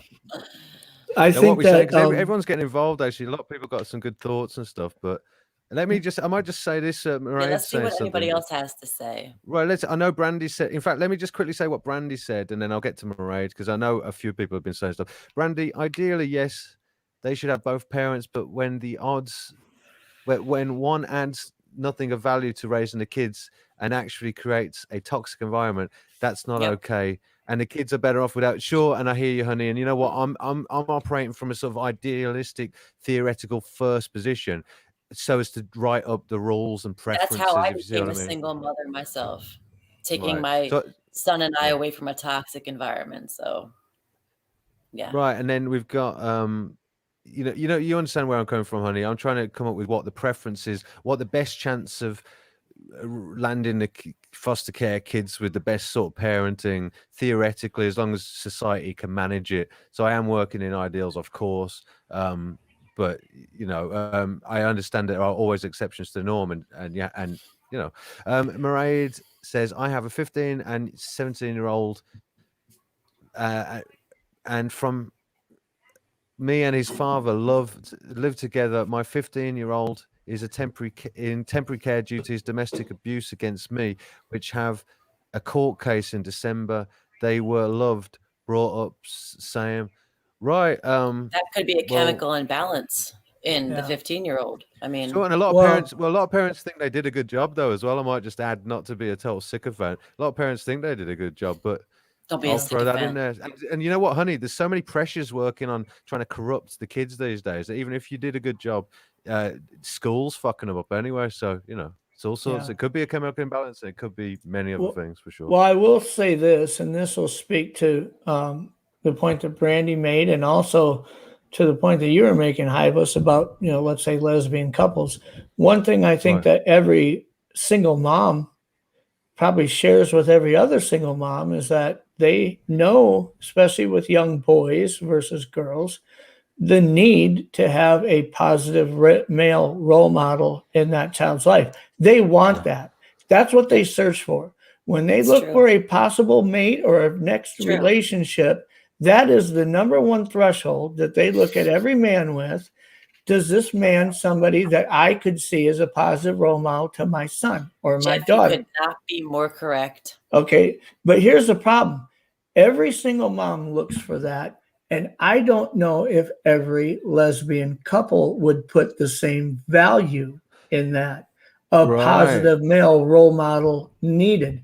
In many of those relationships, they say, we don't need a man for anything. Right Which is on. ridiculous Because to me. Now, part of I'm not speaking against lesbian adoption. I say, No, I'm just I'm saying not either. that, you know, I don't want to compare our reasons, maybe that you would state that you wouldn't be in favor of lesbian adoption, and how that reflects to a single mom trying to raise these kids without a role model. But the difference is almost every single mom is looking for a man who could play that role. And almost every lesbian couple is not interested in needing a man to play that role. Right. That's the definitely difference. a credential that you're looking for, that I'm looking for as a single mom. Somebody who, yeah, I would feel comfortable being a part of my child's life. That would be a positive. The fact For is, sure. you could be completely head over heels for a guy. You could say he's beautiful, he's smart, he's hung like a mule, and the He's got his first own time YouTube he channel. gets short with your child, Yep. you're like, Yep. get the You're like, fuck out of hi, here. Felicia. It's true. Well, I might just say, No, it's true. Right, you're welcome, Mairead. And chessboard, yeah, I'm not trying to be an idealist in the sense you can't read a book to know how to raise them. And I ain't had kids, you know, I know it. But I am a sort of social, I'm a backseat fucking driver or some shit. No, you know what I'm saying. I'm saying, anyway, you've heard me say it. I won't repeat myself. So it's interesting though.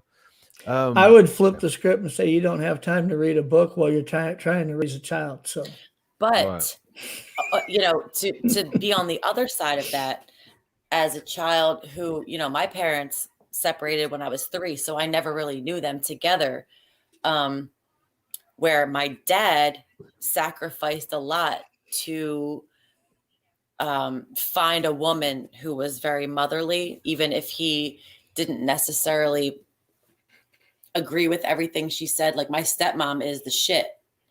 My mom, on the other hand, was sort of led by these other men into relationships that were not necessarily very good for me. So, I do feel like you have to, if you already have a child, you definitely have to take that into consideration. That's all. yeah. I wanted to pull Jeff up on what he was saying about the lesbian thing. Yeah, because there's a big contingent. Doesn't mean all people that are part of that experience the lesbian. Could you call it lifestyle or whatever you call it, preference or whatever. Has daddy issues, but many of them do actually. I'll just stipulate that I believe many of them do at least.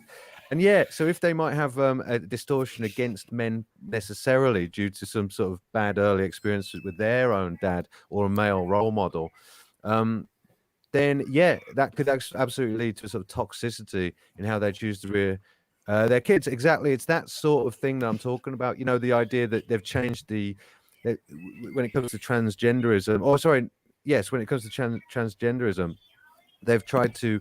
They don't like to call it gender dysphoria anymore. In fact, I think it might even be transphobic these days to refer to it as gender dysphoria. And but see, that was once upon a time we saw it in terms of it being essentially a mental illness. And the establishment is trying to get us to not see it in those terms and pretend everything's a-okay, even though suicide amongst people that are transgender is like way higher than the general It's population. true. So right, so basically, and so you start to look at drug use again. Active Shoot was making a joke about drug use amongst gay people that are part of the gay lifestyle. Yeah, there's reasons for that. You know, there's A lot of some things- transgender people regret their transition once Right. they have done it. Sure, man. So my thing is like I'm trying to look.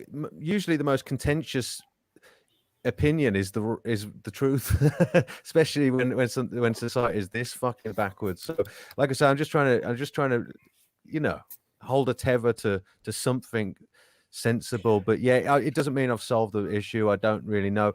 At the end of the day, there were some of the sweetest people I've ever met that are gay couples that would do a better job than I would fucking do at rearing kids. That's not my point. I'm saying when it comes to the system institutionally, I think we ought to have they ought to be their policies ought to be rooted in the actual stats and actual reality. And that's all I'm saying. So, you know, anyway. Well, I have heard stories from more kids who have bounced from foster home to foster home to foster home than I have from kids who have bounced from lesbian parents to lesbian parents to lesbian parents. So, you know, when I look at what's the best scenario for a child, when you've got hundreds and hundreds and hundreds in one state, so now you've got tens of thousands across the country that are in foster care that are in broken systems. They don't know what it's like to have people truly love them and care about them.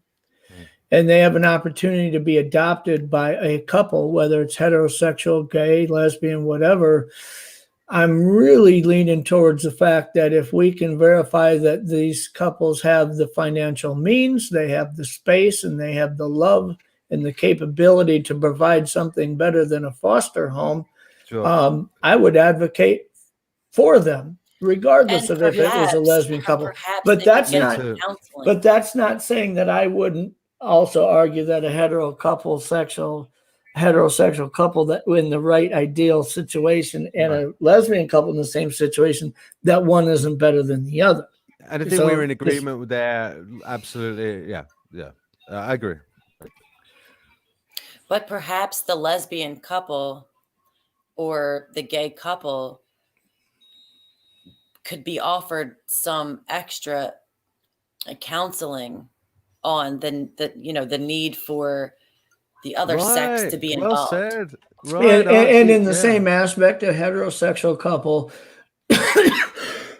excuse me, most of these couples could be counseled a little bit better on, hey, mister, if you're pissed at her and you're, I mean, if I could go back and be aware of some of the things that I said and the effect that it had on my children just because I wasn't getting along with the person I was married to, I wish somebody would have really have spelled that out for me and said, dude, go outside on the deck and have that conversation and not in the living room where your kids can hear you.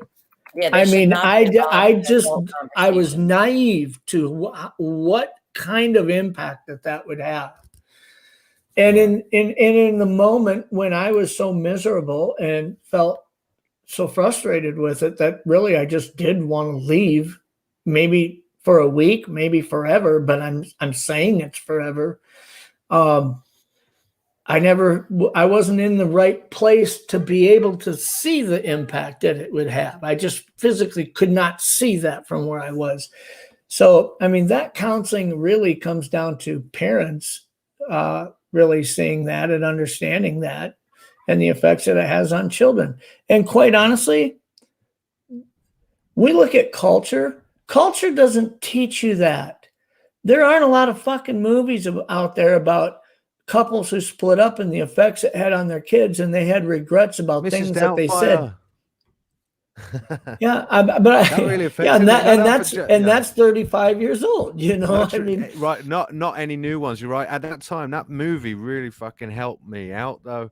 So I'm agreeing with you, Jeff. But but you're right. Like we ought to sort of embrace that sort of the facts of life better as a culture. Look, it's been deliberately warped and distorted by all the wrong influences at this rate. We all know why it's gone down the fucking pan.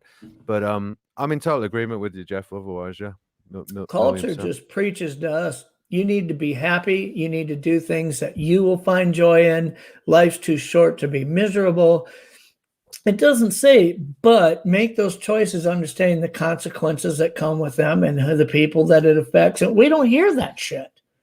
Mm-hmm. Oh, I might just say, actually, Jeff, Active Shooter made a joke. Trans couples don't like Dave Chappelle. That's just wrong. Well, I actually know Dave Chappelle's trans joke. I don't know it off by heart. Yeah. But Owen Benjamin claimed that he wrote that joke and that Dave Chappelle stole it off him. So if you want to hear a good rant, Active Shooter, go and find Owen Benjamin rants about Dave Chappelle stealing his trans And joke. in the last week, I have seen a lot of footage of Dave Chappelle talking about this openly and transgender people talking about it openly, and they don't hold Dave Chappelle accountable for anything. Yeah. They aren't offended by it. If only I was. I feel like Dave Chappelle, he did stand up, but I don't think that he addressed the entire issue. So I have an issue with that. Dave Chappelle's biggest problem isn't the fact that some transgender people don't like what he said. Dave Chappelle's biggest problem is that Netflix is taking a position on it, and look at all the things that Netflix refuses to take a position on. That's the problem. It's the inconsistency. They had that fucking, what was it called? Oh God, with the little girls and the dancing. What was it called? Yeah. The little debutante girls, the glamour. Whatever it was called. Cuties. That was like pedophilia fucking cake. Well, and you know what? That shit happens. Look, and Disgusting. Again, I may rub some people the wrong way saying that. I see that fucking happening every day in the town that I live in. Moms living vicariously through their daughters. I mean, the other day we were at the homecoming football game, right? Cuties. And they got 150 girls at halftime between the ages of 3 and 10 out there dressed up as cheerleaders with the makeup on and their hair, all dancing and cheering, right? And I just wanted to yell out, look at the cheerleaders down there. There's fucking 5 of them. Okay, you're not all going to be cheerleaders. Okay, it's okay not to be out there with pom-poms and makeup and your hair all done up. Half of them are out there because their mom put them out there, living vicariously through their. It's like, just like the beauty pageant girls. Right? They don't want to at the halftime halftime of an NBA. Their mothers introduce them. At the halftime of an NBA game, do we see 100 5-year-old kids come out with a 5-foot-tall basket while they all take turns pretending to dunk the basketball, as if they're all going to grow up to be some sort of NBA basketball player?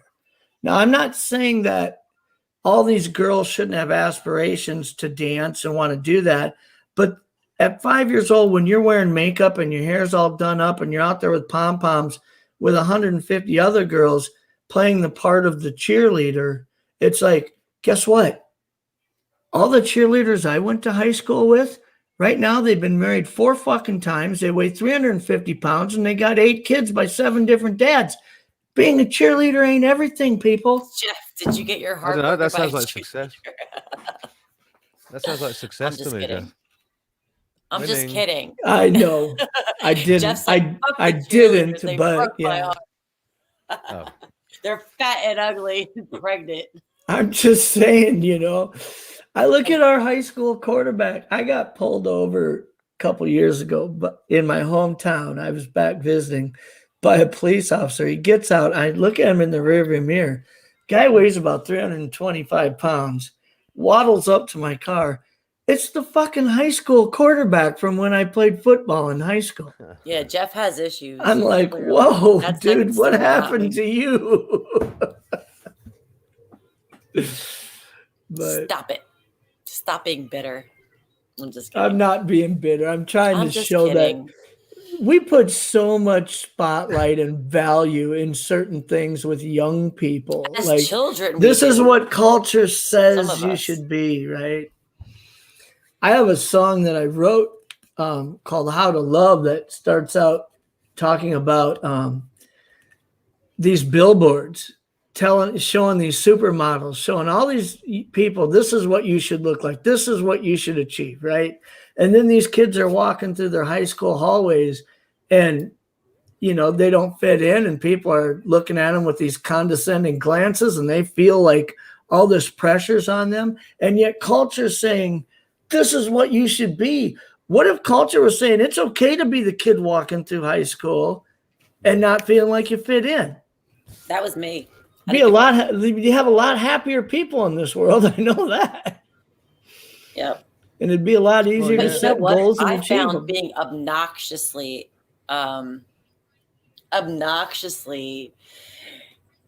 not fitting in helped me, Yeah, I was kind of the same way. Not in high not school, fitting in, but obnoxiously not fitting in. In high school, I was, not to use the stereotypical cliche names, but I was friends with the jocks, the geeks, the burnouts, the art kids. Everybody. I was friends with everybody. I couldn't just exist in one clique, right? And yet people do that through high school. They find those people that they relate to.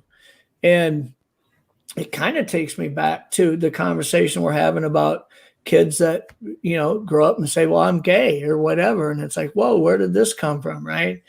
It's trendy. You know what? The fact is it is trendy to a point, but there are a lot of kids who don't feel they fit in anywhere. They feel invisible in school. They feel alone. And they get such low self-esteem that they're going to cling to the first thing that really shows interest in them.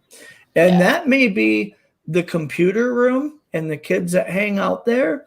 That may be some kid who says, hey, come to my youth group. That may be some kid who says, hey, I'm going, I'm in a cult. I'm in the Boy Scouts, whatever, right? Or it could be 3 or 4 kids stand in the corner and say, we don't fit in either. By the way, we're all gay. Yeah. Kids gravitate to that which accepts them if they don't feel accepted. I was going to say that's probably why there aren't any furries at all. I think Jeff's got it down. I think that's the theory. My furry theory. Yeah. Yeah. Well, who's a furry? You ever seen that shit? I mean, say furry? Furry. Here's the thing. Maybe. And I've seen this happen. What do you dress up as? Are you a tiger? Yes. Rare. I've seen this happen with I don't know if you guys, I assume Wagon probably has these, but the Big Brother Big Sister programs that you see in different communities, right? Yeah. There's a Big Brother Big Sister program here, and I went and met with the director one time, sat down and said, tell me some real numbers about your program. And she says, right now we have 328 kids in the Big Brother Big Sister program, and out of that, 280 of them are boys with single moms. And out of those 280, there was like 67 of them sitting on a waiting list for a big brother that would be that positive male role model. And that was pretty moving. But as I started meeting some of these kids and talking to them and working with them, I talked to one kid who said he was really into gaming, right? Really into gaming. And he got on and started hanging out in Discord and these chat groups, right? And he was getting along with these kids who were gamers. And one of these groups was a bunch of kids who were not just gamers, but they had furry identities. Well, I'm a badger, or I'm a raccoon, or I'm a whatever. And this kid was telling me, I said, have you adopted an identity like that? And he says, oh yeah, I'm a coyote and this and that. And I'm like, are you fucking kidding me? Just from hanging out with kids online who paid attention to him. Right. And this community he was in, when he'd say to him, "Oh, I had a bad day today in school and I don't know how to handle this math teacher. He doesn't like me and this and that." They're giving him great advice. They're like, "Hey, hang in there. You can do this." I mean, these are really good friends and the advice they're giving, but they all happen to have an infatuation with thinking that they're a fucking animal in make-believe life. Man. You know And what, so Jeff? that's Jeff, what he is now. let me tell you something. People are whacked Yeah. And they're not whacked on all because they got levels. whacked. They woke up whacked one day. They're whacked because other whacked people They're kind of influenced. pulled them into a direction, and now they're Right. whacked too. We've all been influenced. See, but now in this day and age, I'm really showing my age.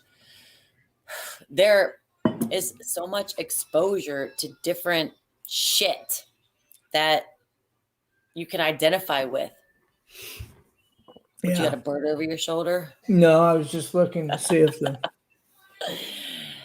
There are too many options, and it's an escape. Like when I was younger, okay, let me get real. Let me just get real fast. Okay. Well, we've been waiting all damn night for you to get real. All right. Yes. So Didn't you say, Hiveless, that she may tell us what her real name is? Oh yeah, actually, Okay. yeah. I mean, if you're gonna get real, maybe that's where you should start. Good point. And you should get real. Actually, we didn't quite get into it earlier. Whatever your name is in real life, but yeah, start with your name if you want to tell people, and we'll get into it definitely. All right. If we're being real, Okay. when I was a youngster, I hated being a girl. Okay. I thought it was like the worst curse ever, especially when I hit puberty. I would have given anything to be a boy. Okay. Now, obviously, well, not even just now, but as I grew out of that and grew into myself, by the time I was like 15, 16, I was cool with being a girl. But there was this time during puberty where I despised my girlness. I would have begged if this was now, I would have begged my parents to be a boy, begged them. And if it was now in this woke environment, they probably would have either been pressured to oblige me or whatever. And it would have led to regret. So when I think about kids now thinking that way, and let's say a little boy or a little girl deviates slightly from their gender norm, their parents are, if they're not automatically inclined to oblige them, they're pressured into it. It's cool. If you see the celebrity environment, they're like, oh, well, look at this. Johnny is now Jenny. And I'm so proud of them for being so woke and into their feminine side. So I have a big problem with allowing children to go to that extreme. I think as adults, we look at things and say, this is what I want. And within 30 days, we look back on and say, man, I'm glad I didn't get what I really wanted. Right. Yeah. And think about that as a 13 or a 15-year-old. And I will say this, when I went through puberty, I liked being a boy, but I did think to myself, if I was a girl, I could lay here and feel myself up all day long. So, I get it. I just thought guys had it easier. They didn't have to deal with boobs or anybody looking at their boobs, or there were just certain things that in that 13-year-old mind, you're not able to make that fucking decision, and parents are allowing their 3, 4, 5-year-olds to make that decision. Yeah. To transition. And to me, that's nauseatingly absurd. Hmm. Yeah. Right. Well, let's do this then, honey. Because okay, let's do this. What's your real name?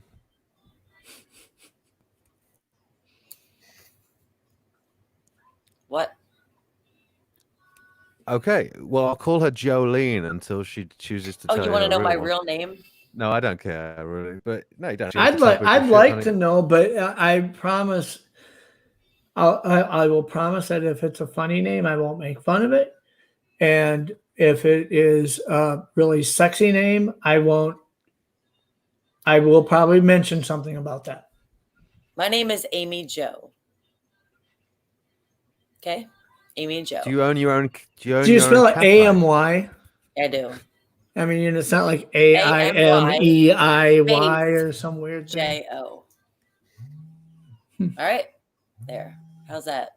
What is that? Actually, an actual double barrel thing? I didn't even know the Joe bit. Double What? barrel? Double barrel? Is that double barrel name? Amy So Joe? is Amy Joe your entire first name, or is Joe your second name, your middle name, or is Okay, Joe so short for a middle name? if you ask my father, Amy Joe is my first name. Okay. My mother, her name was Kathy Joe, Joe being her middle name. So she would tell me that Joe was my middle name. So I go by Amy J, like at J being my middle initial. So Okay. who the fuck But knows? it's not like Josephine is your middle name and Joe is No, it's not Josephine. okay. And I wasn't named after Little Women. Amy and Joe, they were like two names of Little Women. It wasn't that. Okay. Yeah. Guys, I'll be back. Do you mind me just going and getting a drink? You guys could Go get a into it, drink. you know? Much respect. So- Right, I'll see you in a few. Thank you. And actually, I might. Yeah. Well, should I just get? Well, no. You know what? When I come back, Amy, just decide whether or not you want to get into all that stuff tonight, or maybe that's another night. You know. Get into what? But all the that Madge stuff. Your All right, yeah, whole, we can. I'm cool with that. I'm fine with that. Okay. All right, So all right. I'll see you real soon, then. And if you want to get All right. into it with Jeff while I'm gone, you can actually. Because yeah, me and her are going to talk a little bit about her preference in names and how she's addressed. So Perfect. Okay. Then. your close friends, do they call you Amy? Yeah, they call me Amy. Okay. I mean, they don't say like J Dog or something. It's no, they just don't call Amy. me J Dog. Hey, Amy J Dog. Some people call me Amy Joe just to be Funny. whatever. Yeah. Yeah. I actually hated my middle name for a long time. Because I thought it sounded boyish, like Joe, whatever. Mhm. But as I got older, I actually preferred to be called Amy Joe. Amy Joe. Like Okay. Amy So your friends call you Amy. Is they that what actually call you me Amy, Ames, that type of shit. Okay. And you're okay with any of those. I mean, you don't have a preference of one over the other. You're Not just really, fine no. with it. So Yeah. if like the guy that this didn't work out real well with in this relationship thing, did he call you Amy? Mm-hmm. Yeah. He knows my full name is Amy Joe. I told him that. Yeah. He But I calls me mean, Amy. but that's what he was comfortable calling you Amy. So Yeah. And I call him John. Mm-hmm. So do you have if you were in a relationship with a guy and it was instead of like 2 weeks, it was like 2 years and everything was going perfect, what would your ideal pet name that he would call you be? you said Would you pet still want name? him just Okay, well, so, I mean, I can go back to the way that my ex-husband and I spoke to each other. Okay. I mean, that's pretty much. I mean, other than when he'd say, damn it, bitch. No, but I he mean, would never say that. Okay. No, we didn't leave on those terms, but Okay. oh my God. Okay. Come on, bare your soul. What was the pet We name had he our own called you? language. We had our own language. So we would call each other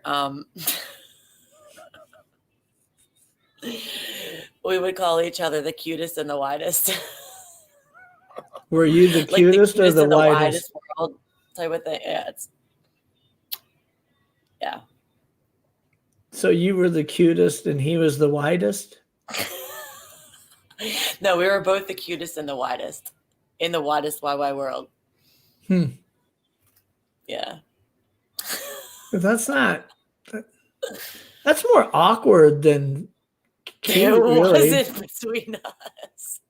I mean, if he says that, it's not like, oh, you're so cute. It's like, oh, that's so I weird. know. Or we would call we would call each other you, like, oh, you, or like, yeah. Jack, I'm you're sensing killing a me. serious lack of creativity in your You're absolutely- pet name history here. I'm dead. I feel I'm like if I said, literally what's your dead right dog's name? You'd say it's Dog or Furry Thing. We call him Furry Thing. So what would you say? What did you call your wife? Let's go there. Black Bear. What'd you call her? Black Bear. Black Bear? Blackie. She was white. Sometimes we And call just for each the other record, she was white. But Dee Black Bear. Dee. That was it. Yeah, Black Bear. No, it wasn't that involved. Mostly because she always, even before they became cool, she always had a shirt with a black bear silhouette, and it was like Mama Did they Bear, become you know? cool? Huh? When did they become cool? When these women started referring to themselves as Mama Bear, and they started wearing the bear T-shirts that said Mama Bear on them, like Did she my give them a kids, finger, like my kids, I'm protective of my kids. I'm the Mama Bear. Mama Bear? I That thought that kind of- was pretty much universal, but what the fuck do I know? That kind of became I'm really calling popular my on shirts ex probably in the husband last Dee. 10 years, but Yeah. So how long were you married? 18 years? yeah. You sucker.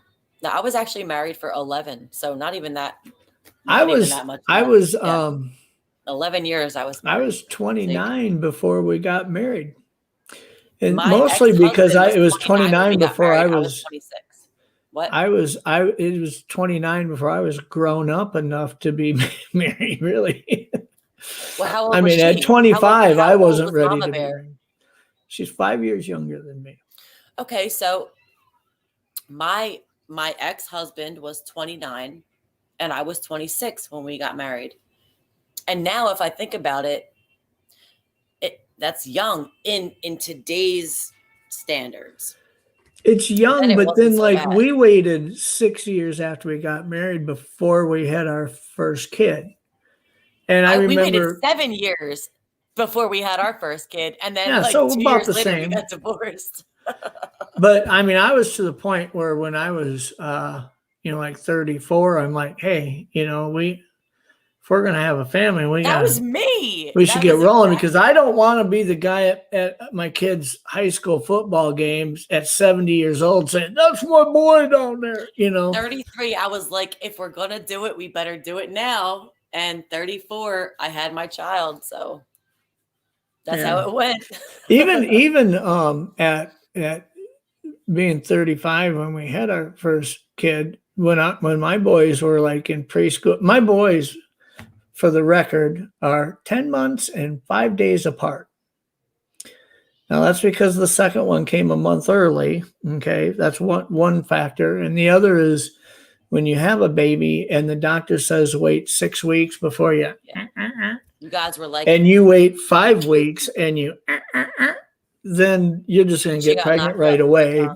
for not following doctor's orders. So now was she breastfeeding?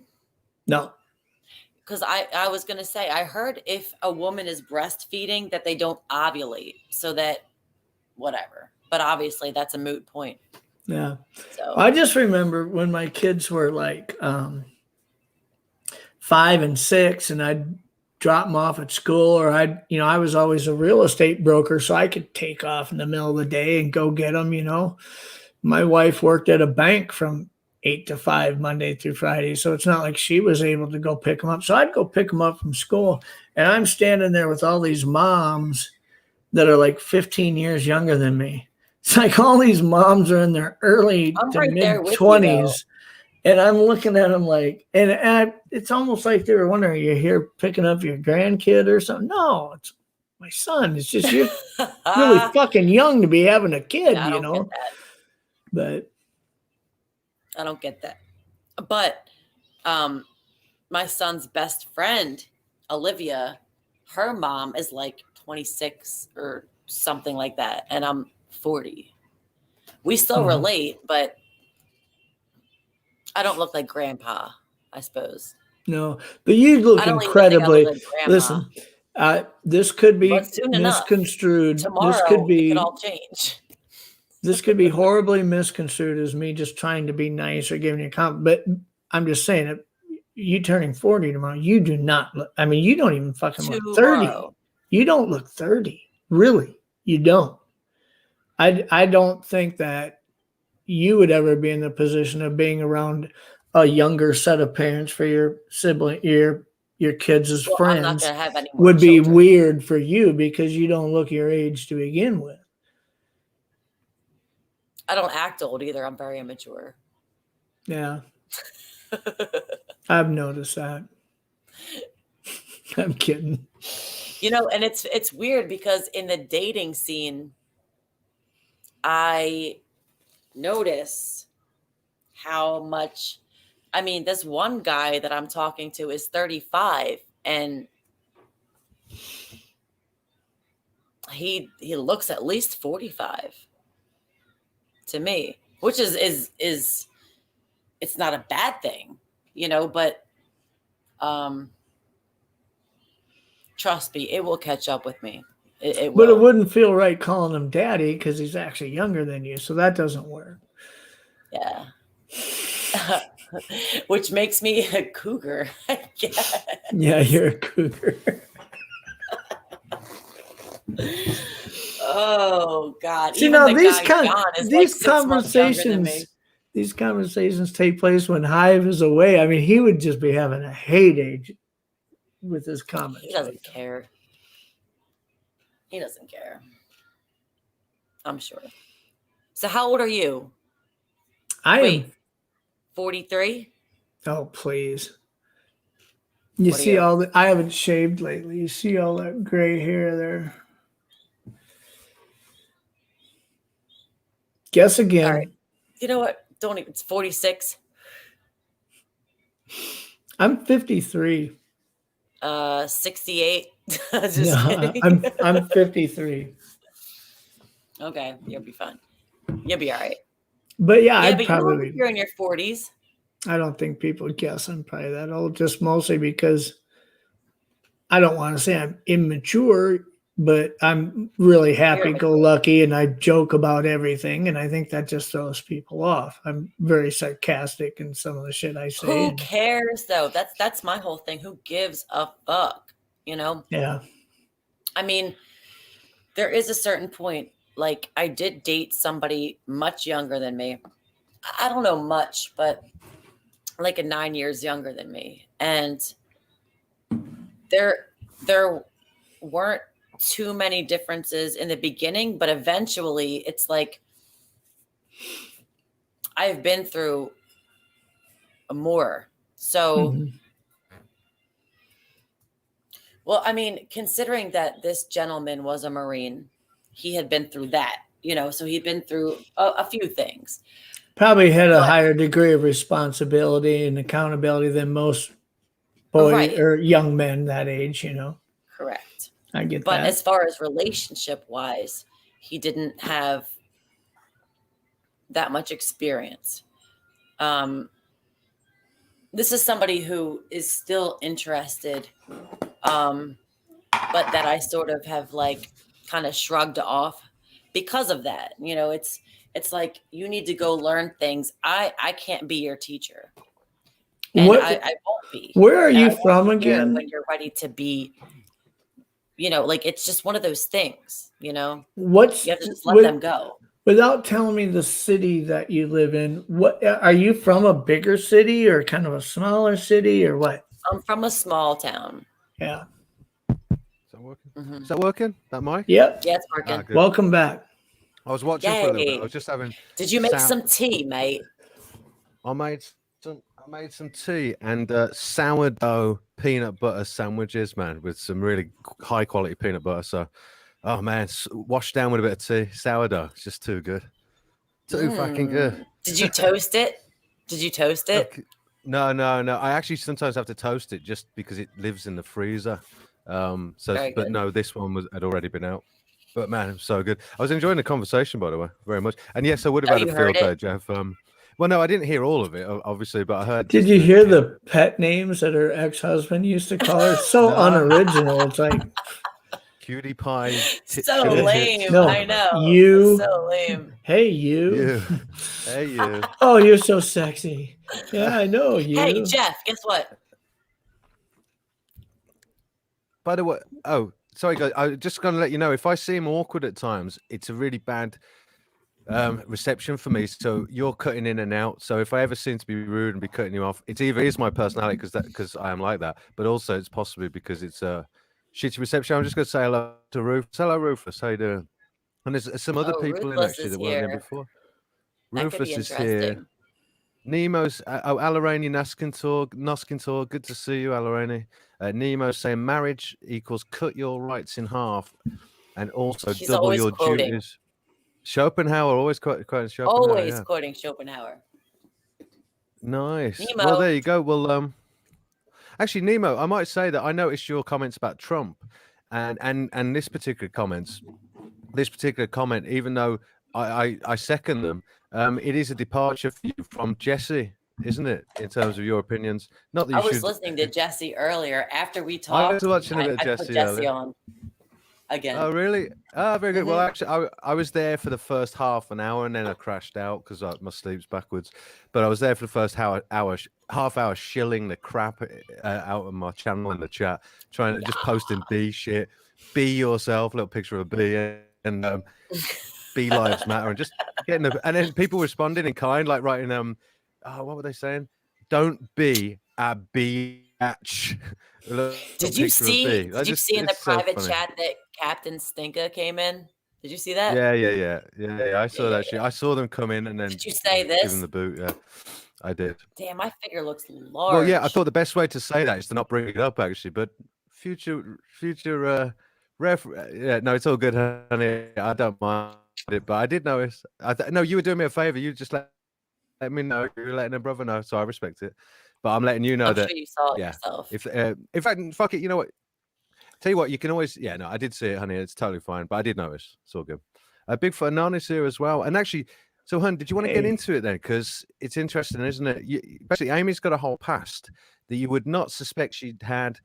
And I think active shooter, I've joked that he was a total skankhead. It might surprise you all to know that we've got a recovered heroin addict here, don't we, Amy? Yes, we do. You bloody Yes. son of a bitch. Yeah. No, we do. Well, you said you wanted to get into it. I mean, that's what you meant. You better have fucking meant that because Yeah, I'm why not trying to not? land a sister in it. You definitely gave me the permission. Respect. So yeah, we've spoken am. about it That's before. that's and, where the I whole think thing comes. The whole That's where what? the whole thing comes from. Yeah. Riding the horse. That's when I would go to my dealer, I'd be like, no, I'm just kidding. I never went to the dealer, but no, it's true. Let me guess before you get going. It was a guy who got you started on it. Oh, what? A guy? Was it a Yeah, guy who got you started on Well, it? you know what?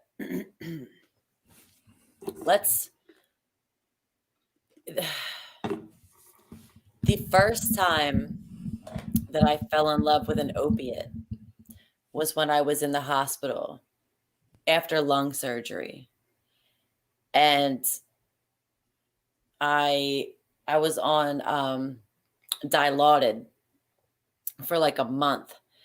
And then I was sent home on Percocet, and I loved it all, but they only prescribed me 2 different prescriptions.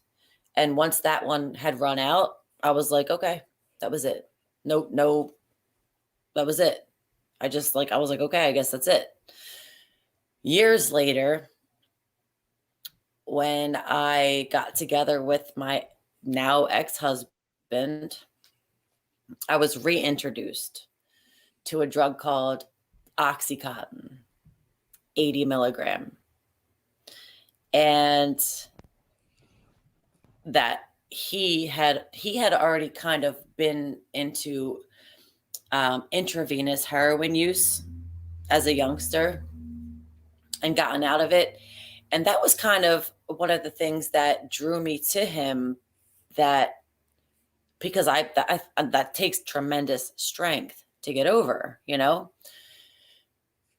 And I didn't know that he was taking pills when we first got together. So one night we went with another couple. So the 2 of us, we were in the back seat. Another couple was driving, and we were going to this woman, we'll call her Sasha, Sasha's parents' mountain house, and her boyfriend, we'll call him Miguel, was driving. So Miguel was driving, Sasha was in the driver's passenger seat, whatever. And my ex and I were in the back. And all of a sudden, we had to pull over because Sasha didn't feel good. So we pull over and Sasha pukes, right? And I'm thinking, like, what the fuck is wrong with this chick? Because nobody seemed concerned that this girl just had to like throw her guts up out the fucking door. So she does her thing, closes the door, we go on with our, and I'm looking at my ex like what the fuck was that? It didn't even come up. So later they had gone off on their own. We were at the cabin, and my ex took out this baggie and he was like nibbling on something. So I said, like, what you got there, And it was an it was an Oxycontin 80 that he was taking little nibbles off. And so he told me what it was. And, of course I was curious. And I said, well, you want to share, So we shared. And that started an entire love affair with that drug. So when you started, that was obviously you have it once and then you chase it and never really achieve that high again. But was it similar? And even though it's more intense, did it bring back that calming feel of the opioids that you were addicted to before? Oh yeah. Yeah, it's a euphoria. So when I, through treatment, you realize that it's not the drug that you chase, it's the euphoric state that you chase. Yeah. And so I had already kind of overcome that. But once it was reintroduced to me, that euphoric state, it became it was like almost a brand new addiction. And so I think that women are quicker to, you almost want to hoard the drug. You want to make sure you have it. You like it. The guy, he's almost just like, well, I'll play with it like once a weekend or something, where the girl's just like, oh no, we're going to do this like every freaking day, So yeah, once I was introduced to it, it became like an everyday thing. And I'll be honest, our relationship was kind of very closely knit with that addiction. Well, yeah, you never paid any attention to all the things that pissed you off about each other. Not just that, but exactly. But there were things that we should have been working on. There are things that we should have been growing on. And that was sort of just like, as long as we were high, we were good. So how long were you like that then with him? So eventually it got to a point where it got really expensive. Okay. Really expensive. And then we heard about this drug called Suboxone. I don't know if you've heard of it, but it's similar to methadone, but it's an opiate blocker, but it also prevents you from going through withdrawal. So people have abused it. So it's a pill that will keep you from going through withdrawal. You won't get high, but you will go through withdrawal if you stop taking it. So it's kind of like just as bad, as an opiate. So even if you took it for a month, and then quit taking it, you'd still go through withdrawals? Most likely. It depends.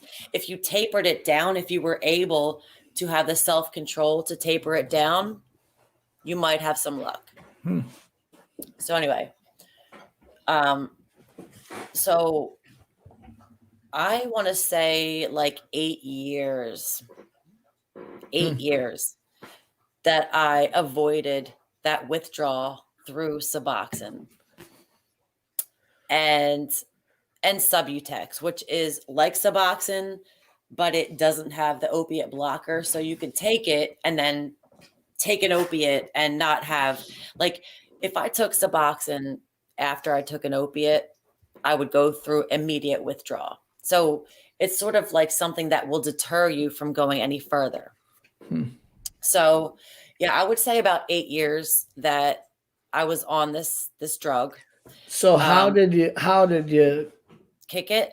What was not the reasons for wanting to kick it, but what did that look like as far as a timeline and the method?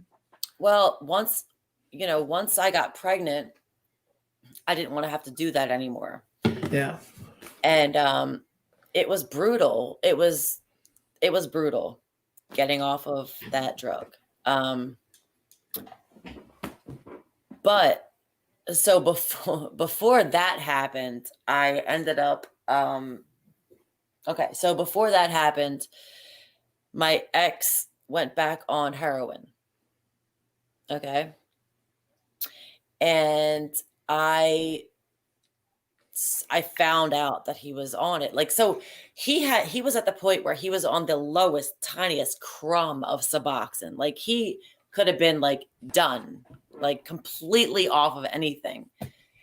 And we went through some this and that, and he was triggered, I suppose. Everybody has their own trigger. And we had a landscape and tree service business, and he had hired this guy who was notoriously into illicit drugs of all sorts.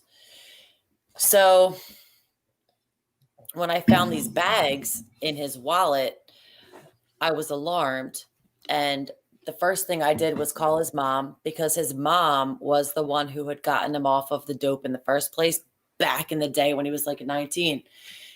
And my son and we went to stay with his mom for a little bit. And then, I guess the addict came back over me, and it was like, well, I didn't want to fuck up our family. I didn't want to break everything up. And it was like, if you can't beat them, join them type of thing. So within like 2 days, I went back and I said, like, can I try that? And he was like, well, I don't know. Like, I don't know if you want to do that. And I was just like, yeah, let me just try it. I want to see what all the hype's about. So I did.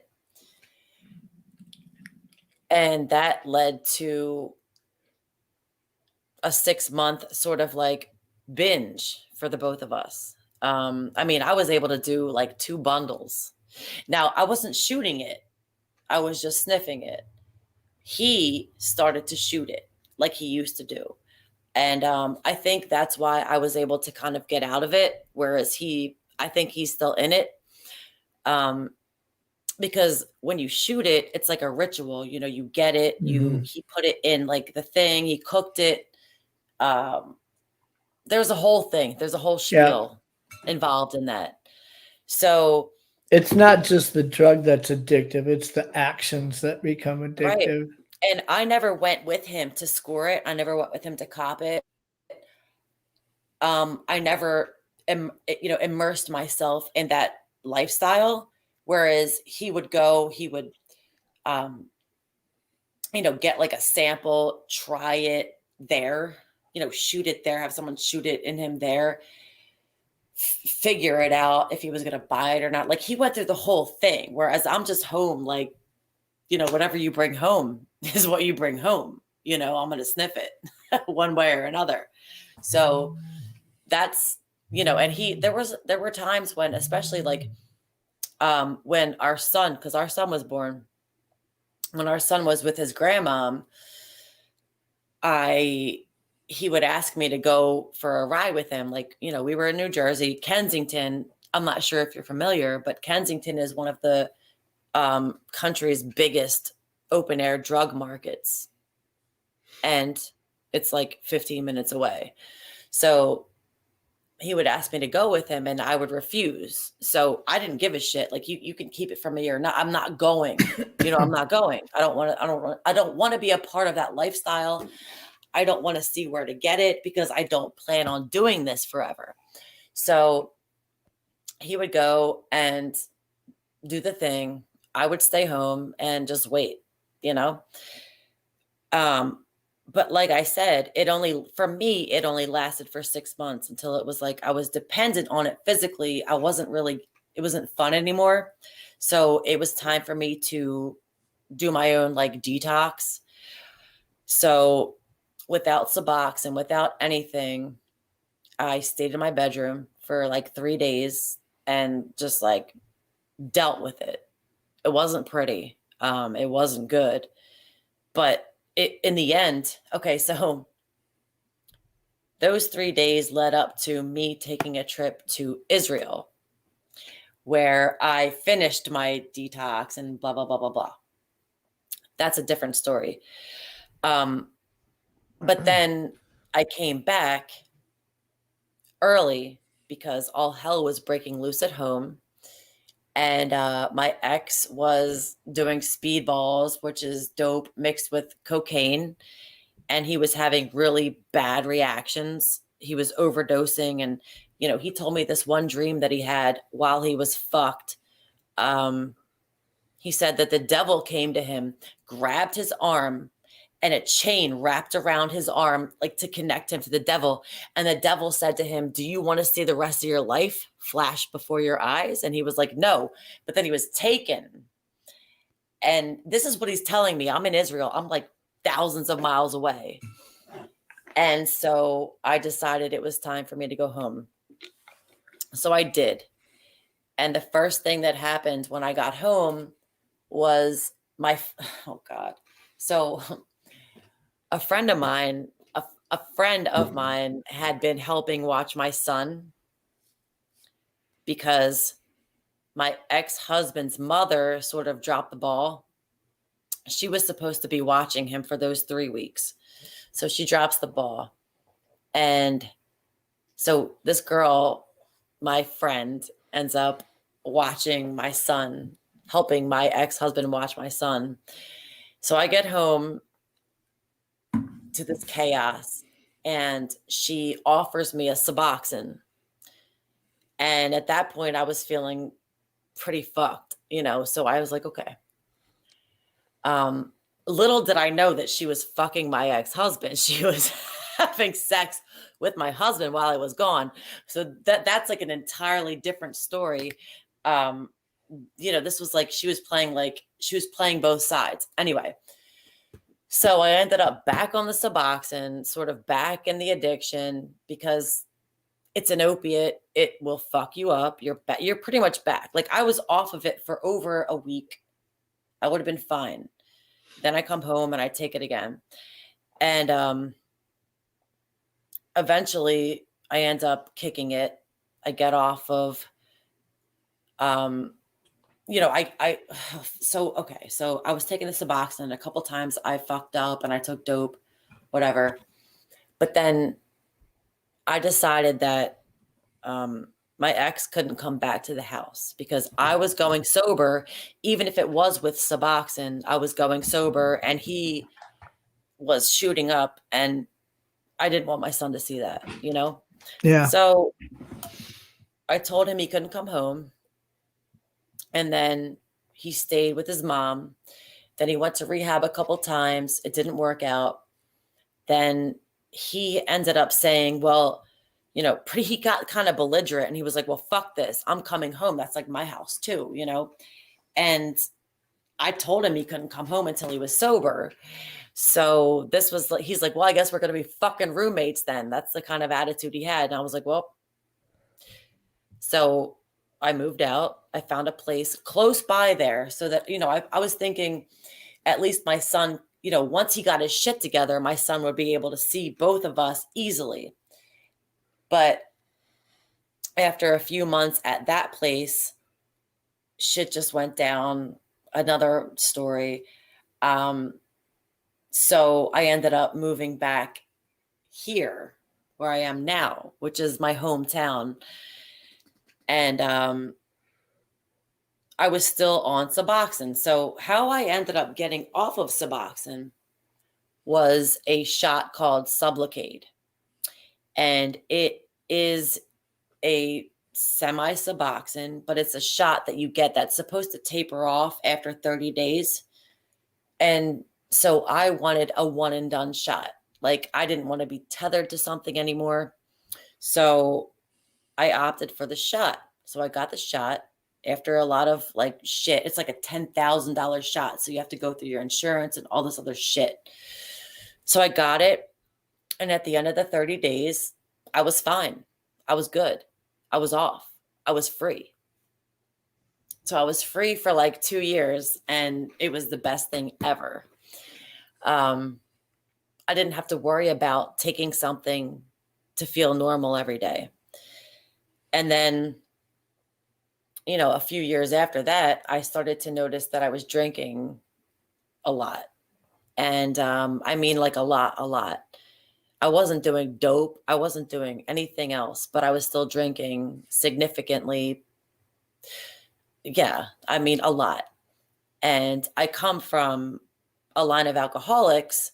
My mother died at 50 from cirrhosis of the liver. So I sort of saw myself heading in that direction, but I didn't see it until the day that I relapsed. And so I was drinking so much. I was drinking like a fifth of whiskey a day. And I was making really fucked up decisions. So I made a really fucked up decision. And I was hanging out with a really unstable person. And he brought a bag of dope over to my house. And I had already been like sober and clean from that shit for like over 2 years. And at this point, everything had turned to fentanyl. So in my state of being under the influence of a lot of alcohol and making really bad decisions, I did a bit. And woke up to an EMT telling me that I had overdosed. And that's when I stopped drinking completely and sort of snapped out of it. Is that a while ago, or was it not too long ago, or how much? It was a bit ago. Far back? Yeah, it was a bit ago. Well, I'm glad to hear you're doing better now.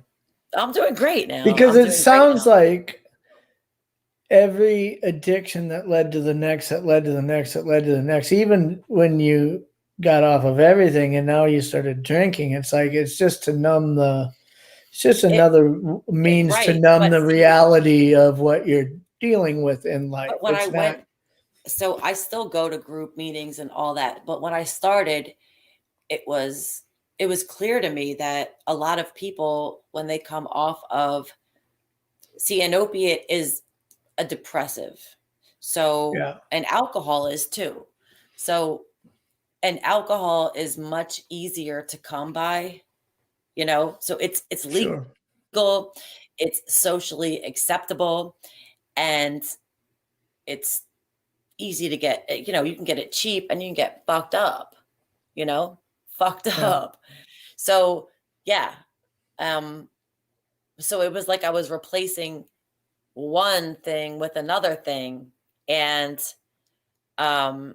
until I relapsed and died, like nearly died, I probably would have continued to drink myself to death, you know? So it was almost like a blessing that happened, and I survived it and sort of like scared myself straight.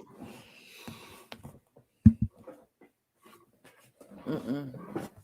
No, Brandy, that name doesn't ring a bell. I didn't start that shit until I was much older. So I understand how it gets started, especially for you, because I was addicted to opiates for 2 years. So I had a serious surgery where I had to have 2 discs replaced in my neck. And the way they do that is they make an incision all the way across your throat. that's serious surgery. And they move your whole throat and everything over and take those damage just out the front. And they put in these little, what they call peak implants. They're like little sponges and little plastic frames that have bone that are cells in supposed to them. replace part of your And then spinal cord. over 6 months, they grow solid with bone.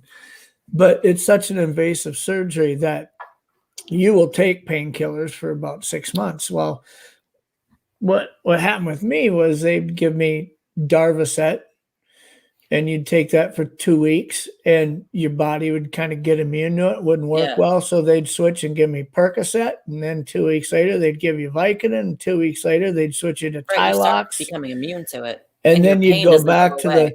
Well, what would happen is they'd give me like a 60-day supply of something, and 2-3 weeks later they'd change it. So I always had a drawer full of reserves. So about 6 months after this, I should be ready to just switch to like 6 Tylenol a day, right? And just wean off of it. But That's I what they say. didn't. I was so addicted to it that I would quit for 2 or 3 days, and it'd be like laying in bed and having spiders crawl all over your body. Agony. Yeah, it's agony. It's like Withdrawal the is it's agony. it's the heebie-jeebies, and It people is. don't get It's it. the heebie-jeebies. It's the restless legs. Yeah. You So can't sleep at eventually, all. after about 2 years, I was talking to my uncle who was dying of cancer, and he had been taking this stuff. And he said, "Listen, you want to know how you get rid of it? And this isn't once you start taking heroin or intravenous drugs. I'm talking about just the opiates in pill Right. forms. Right. If you've got an addiction to it, it will stay in your system for about 10 days straight. And when you quit taking it, the first day off of it is horrible. The 5th day off of it's horrible. The 9th day off of it's horrible. I mean, it doesn't It's feel terrible. like it's getting better, right? Yeah, it's bad. So you'd quit for 3-4 days and you'd start losing your mind. You haven't slept Yeah. in 3 or 4 days. You lay down and it feels like bugs are crawling over your skin every inch of your body. Yep. And Yeah. you take one pill and it's all normal again. It feels Right. normal again. Like all that goes away. And so you'd quit for 3 days, 4 days, 6 days, even 8 days, and you'd be losing your mind, and you'd take one pill and everything felt normal again. Yeah. And so I remember that. had been trying to quit for months and months, and my uncle finally just said, "Listen, on that 10th or 11th day, it's going to feel like somebody turned your light switch on again. But you have to get that far." Yeah. And so finally, that's just what I did. Excruciating, getting through those days. Yeah. Because It's a every week and a minute half of feels just like a pure day. hell. Yeah, every minute feels like an entire fucking And day. it was early in our marriage that this happened. So it was a point to where I'd quit taking the stuff for 3 or 4 days. I was so miserable to be around. My wife would almost beg me to take a pill just so I Yeah. could be No, myself yeah. again. Yeah. Oh, But- yeah. You become a monster. Yeah. I became a monster. Yeah, That's and why I was used to taking be the pills. type that I looked at like Brett Favre when he was addicted to Vicodin and shit, and I'd say, how do people fucking get addicted? That's just so fucking weak. It's so It's stupid. so fucking easy. And then here I get wrapped into it for 2 years, It's not it's easy. not a sign of weakness. It's a sign of when what it takes to get off of something is an enduring regimen of feeling miserable, feeling like you're in hell, feeling like your body is going through something that's like It's Chinese water torture for days and days and days, and just the solution is take one pill and it all goes away. right. That's pretty hard to get through the duration it takes to get off of Right. something. Yeah. But And then they put people on Suboxone or Subutex or even methadone. I mean, I never took methadone, but they put people on. It's just another addictive substance, and no, it's torture. It's fucking torture. I remember it's when torture. I finally got off of it, one time I was having a get together here with my friends and we were all playing cards or drinking one night. And one of them said, hey, anybody got any Darvocet or something, just joking about it. And I said, yeah, I got a whole drawer of it. And one of my friends smoked a lot of weed and he sold a lot of weed. And he says, what do you mean you got a lot of it? And I went over and brought him into my bedroom, opened a drawer up, and I had a drawer full of, I probably had 1,500 pills. Holy, that's a lot of I fucking mean, pills. I'd get a bottle of 60 of I'm like surprised 60 you were of even them. able to continue to Well, stash. I'd get a bottle of 60 of them and I'd take 10 or 20 of I them would've and then taken they'd that. switch my prescription, right? So I was Hello? stockpiling it. Is it working? Yeah. Yeah. So my friend says, sorry. my friend says, I can sell that shit for like 60 to 80 bucks a pill. And Yeah. I'm doing the math. I'm like, that's like $60,000 or $70,000 worth of pills here. And he goes, yeah. And I said, I'm not interested. And I fucking flushed them all. I just threw them away. Yeah. But I literally had why contribute to 1,500 somebody pills. else's misery? Smart. Oh yeah. So that was guys. an incredible story. Yeah. Amy. Yeah, honey, it was amazing, and I was trying to come in, but I didn't know my mic wasn't working, so you didn't even hear me. But it's all good. Yeah, that was amazing, honey, honestly. She's got a whole aspect of the story about Israel, which is really interesting. There are so many Right. side stories, but I mean that's the basic gist of it. Yeah. Yeah. All So what the I want to know? Jewish bathhouse orgies that you were in. That was your first big introduction to the uncircumcised penises. Well, it's not. Yeah, totally. Oh, here you go. Active Shooter's got something to say. I presumably in response, so I haven't really read it yet. It is the mental part, yeah. Right. So he said it's Once not the you get physical over part the of creating physical discomfort, Right. That so might be one of the smartest. 40%, 60% is the mental. Like once you get over that hump and you're not physically dependent anymore and you're starting to feel like larger than life, the mental part does kick in. That might be one of the smartest things Active has actually ever typed out. No, it's true though. It's very true. Well, and the friends thing is true. I mean, you can be convicted in your heart to quit I never something. hung out with people that. See, I never hung out with those. Like that just wasn't. Like I said, I never went and scored. I never copped. I never went and hung out with these people. I didn't make friends with people who were addicted. So I just noticed that didn't affect me at all. When Hive backs up enough from the camera and we have this dim, washed out view of his face, it looks like Jesus on the Shroud of Turin. Jesus. Yeah. Hang on, On the shroud, is that what you said? Yeah, Jesus on the Shroud of Turin, kind of just like Do you like you my can kind of Arrest see Fauci it, but you shirt? can't really see it. You like my Arrest Fauci shirt? How many layers Yeah. of shirts do you have on left under that one? Is No, that this the is last it. one? This is it. Yeah. Arrest Oh. Fauci. Arrest Dr. Fauci. Wow. Well, I want to know. Yeah, definitely arrest Dr. Fauci. Dr. Fauci sucks ass. What are we saying? Chessboard. What's what's chessboard saying? Who's like the Iris, Energizer please. Bunny? How's that? What would how is that? I'd like to know. Pink. I don't look particularly pink. You know what though? Sober life is like the best life that I've ever lived. And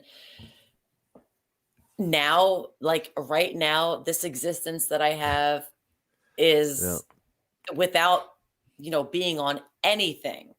It's probably the first time in my life that I've ever been completely sober without smoking weed or drinking or anything. And I feel fucking amazing. And it took me almost dying to actually put myself into that position where I was like, well, you know what? That's it, And then once I did, and I realized, after a few days, how great I felt, I wouldn't go back. You couldn't pay me. Icons say my vid feed is choppy, so I suppose I just haven't got the bandwidth then to manage it. And it is. I mean, you look fine on this end. What do you think, Jeff? I don't know if he ever looks fine, but yeah, he looks all right. Yeah, well, I appreciate it, Icon. It is. Well, you know what I might do, to be fair? We're nearly at the 3-hour mark. I mean, I think we might as well close it down. Unless anyone else has anything else they want to ask specifically or get into, because my computer's overheating. We've had a good one, and we can do it anytime. So it's been good. The only reason why I would object to that was if Amy was going to take the last T-shirt off in 5 minutes or something. But to be fair, Amy, there is that. Let's go. Let's try and go for another 40 minutes, because then it'll hit midnight here and I'll be officially 40. 40 minutes, I'll be 40. To be fair, there might be something in that. I hear you. It's numbers, there's numbers. Numbers do matter. I'm willing to try and do that, to be fair, honey. It's just that is going to push my system a little bit, but it's not like I haven't done it before. Harry B. Where's yes, Icon? exactly. Bring someone else. Bring everybody on. Well, Icon said he didn't feel like talking about that particular thing earlier, or that he didn't feel like talking. I didn't quite catch it, but about the dude. Yeah. About dude. What, the religion of dude, the temple of dude, or what? Not that dude. Are you getting me? You were choppy then for me, guys, so maybe I missed the end bit of what you were saying. No, I might just say hello to Uncle Bones. Hey, Uncle Bones, look, am I what you used to look like before? Yes, he looks like stains on a Motel 6 mattress. He'd only know that because recently he had his face shoved into a Motel 6 mattress. So. You just got wrecked, Uncle Bones, by Jeff. Jeff totally just wrecked you, but yeah, Jeff wins. Jeff won. Uncle Bones won. I think about even at this rate. Piss flaps and Bones getting anally. Well, I won't say it because community standards, but you know what I'm saying. Wrecked. Yeah, Icon. The fuck.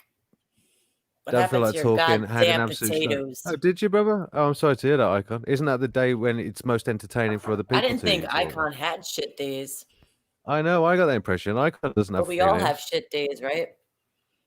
Right. Well, at least compared to your absolute, shit life of being a user and everything, honey, Icon can feel a little better.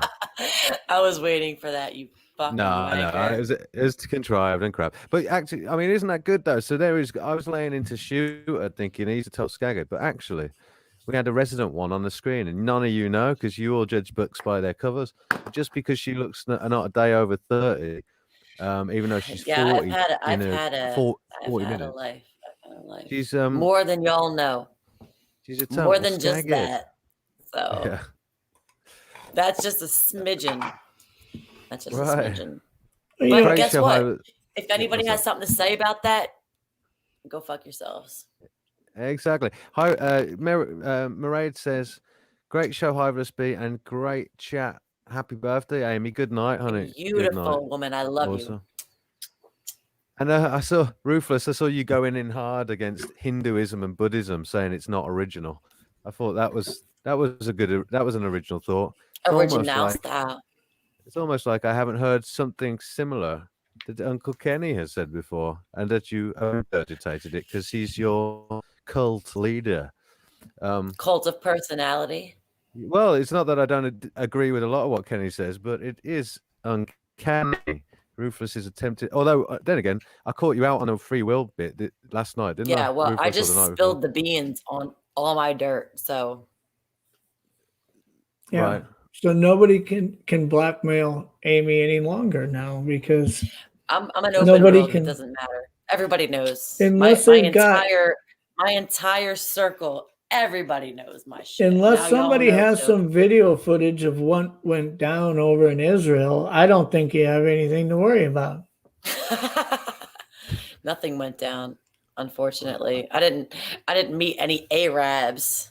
I thought I saw Amy in a dodgy I looking. will tell you though, and I was telling Hiveless earlier that the Can you hear me? 12-hour flight to Yes. Israel We was can. torture. It was torture. We can hear you, Hive. Oh, you can. Thanks, Jeff. Torture. I was just going to So say they sorry, don't- Amy. I was going to say I thought I saw Amy in a dodgy looking porno on Pornhub, but then I realized Yeah. it was actually Justin Bieber Nah. getting anally It was shagged. an Israeli dog in a If you hotel park, see I room. if think. you see me in any dodgy pornos, it's a lookalike. It was an Israeli Justin Bieber. dogging park. Dog, Dogging park, yeah, in I'm Israel. gonna fuck you up. That's Jeff. right, Please that's right. wait till I meet you. I'm gonna punch you square in the nose. Only joking. No, I'm just kidding. The joke was that you look slightly like Justin Bieber, but that was the joke. I look like what? Justin Bieber. I don't. Only joking. I didn't He's very think that- pretty. There is a girl very that pretty. there is a All right, famous that's cool. actress I want to that remember that. there is a All right, famous actress Jesus. that she looks like, but I can't think of who it is. All right. Y'all can go fuck yourselves. Only playing. Well, look, the only thing is, honey, I might actually have to close it down because I am actually overheating, and it's like, yeah, it's. I So- don't know if I'm just gonna. I don't know if I'm gonna actually make it, honey. I might as well just leave it, for what it's Yeah. worth. Yeah, I might have to wind it down. To be fair, I do apologize. So but okay. Hive looks like Jesus. Amy saying, looks Jeff, like it's all- Justin Bieber, and I look like a Motel 6 mattress. I don't. Well, I look like the yeah. I look like the Shout of Turin, right? She Mhm. looks like Justin Bieber. You look like a hotel All right, mattress. shut it down, and then I'm gonna message you. I'm gonna fucking message you. Oh, what have I said? So Have I be- said something be bad? prepared. Is it the Justin Bieber thing? No, I'm gonna get you. Yeah, Justin Bieber's gonna fucking hunt your ass down. Hey, that's just a joke. He's a pretty boy. But right. anyway. Well, you said you're the No, biggest I've had tomboy in the enough. world. Yeah, I know. She's the biggest tomboy It's in the my world. Anyway. fucking birthday, you cocksuckers. Oh shit, Hive looks like Trudeau, but the only good thing about Trudeau is the way he looks. To be fair, because he's a cunt otherwise. Trudeau. Yeah, Trudeau. Yes, The I good thing about him is that he looks. love you. Thank you. Well, You Trudeau look like sucks ass, Justin yeah. Trudeau, you fucking honky. Just kidding. You fucking honky. You honky wanker. He's better looking than me. I've Oh. got to be honest. In real life, if I brought the lights up, he's a better looking guy than me. He is, Oh, but, you're beautiful. I'm not, honey. At the end of the day, right. that's why I'm dimly lit. Hey, But do you have darkness these hides a million cheekbones? sins. I look like I have cheekbones, all this fucking shit. Would you ever grow your hair? Actually, joking aside, would you ever grow Grow it my out? hair out? I am Mhm. growing my hair out. I told you. This is Right. this is the growth that I've gotten since I Since you shaved shaved it in it bald. January. I shaved it bald. This is my Cool, man. growth. I'm growing it. She joined I a think you should. monastery for a while and shaved it completely off. No, no, it wasn't a monastery. It was a cult. It was an Israeli Tibetan monastery. Right. What are you stalking me? Well, Brandy, by the way, just so you know, Brandy's defending you, saying she doesn't look like Justin Bieber. Ha, ha. It's only because you got the hairdo. I mean, I'm just Who's taking the piss at the end of it. defending me? I want to look back at the chat and see who loves Brandy. me and who doesn't. Brandy loves you. Shooter, I'm gonna Brandy. fuck you up. I know you're What's fucking Shooter talking saying? shit. I love What's it he when she saying? gets all violent with her threats. No, I know Yeah, I Shooter's love it. talking shit. I'm gonna fuck you up, Shooter. Kind Who of else? arousing. Michael To be Haywood, fair, I I know think- you're saying some shit I too. think Shooter's doing all right. To be fair, I think he's being nice. Oh, and hang on. What's Chessboard saying? Chessboard saying, remember, it takes 3 rights to get you where you left. Yes. Ah, good one.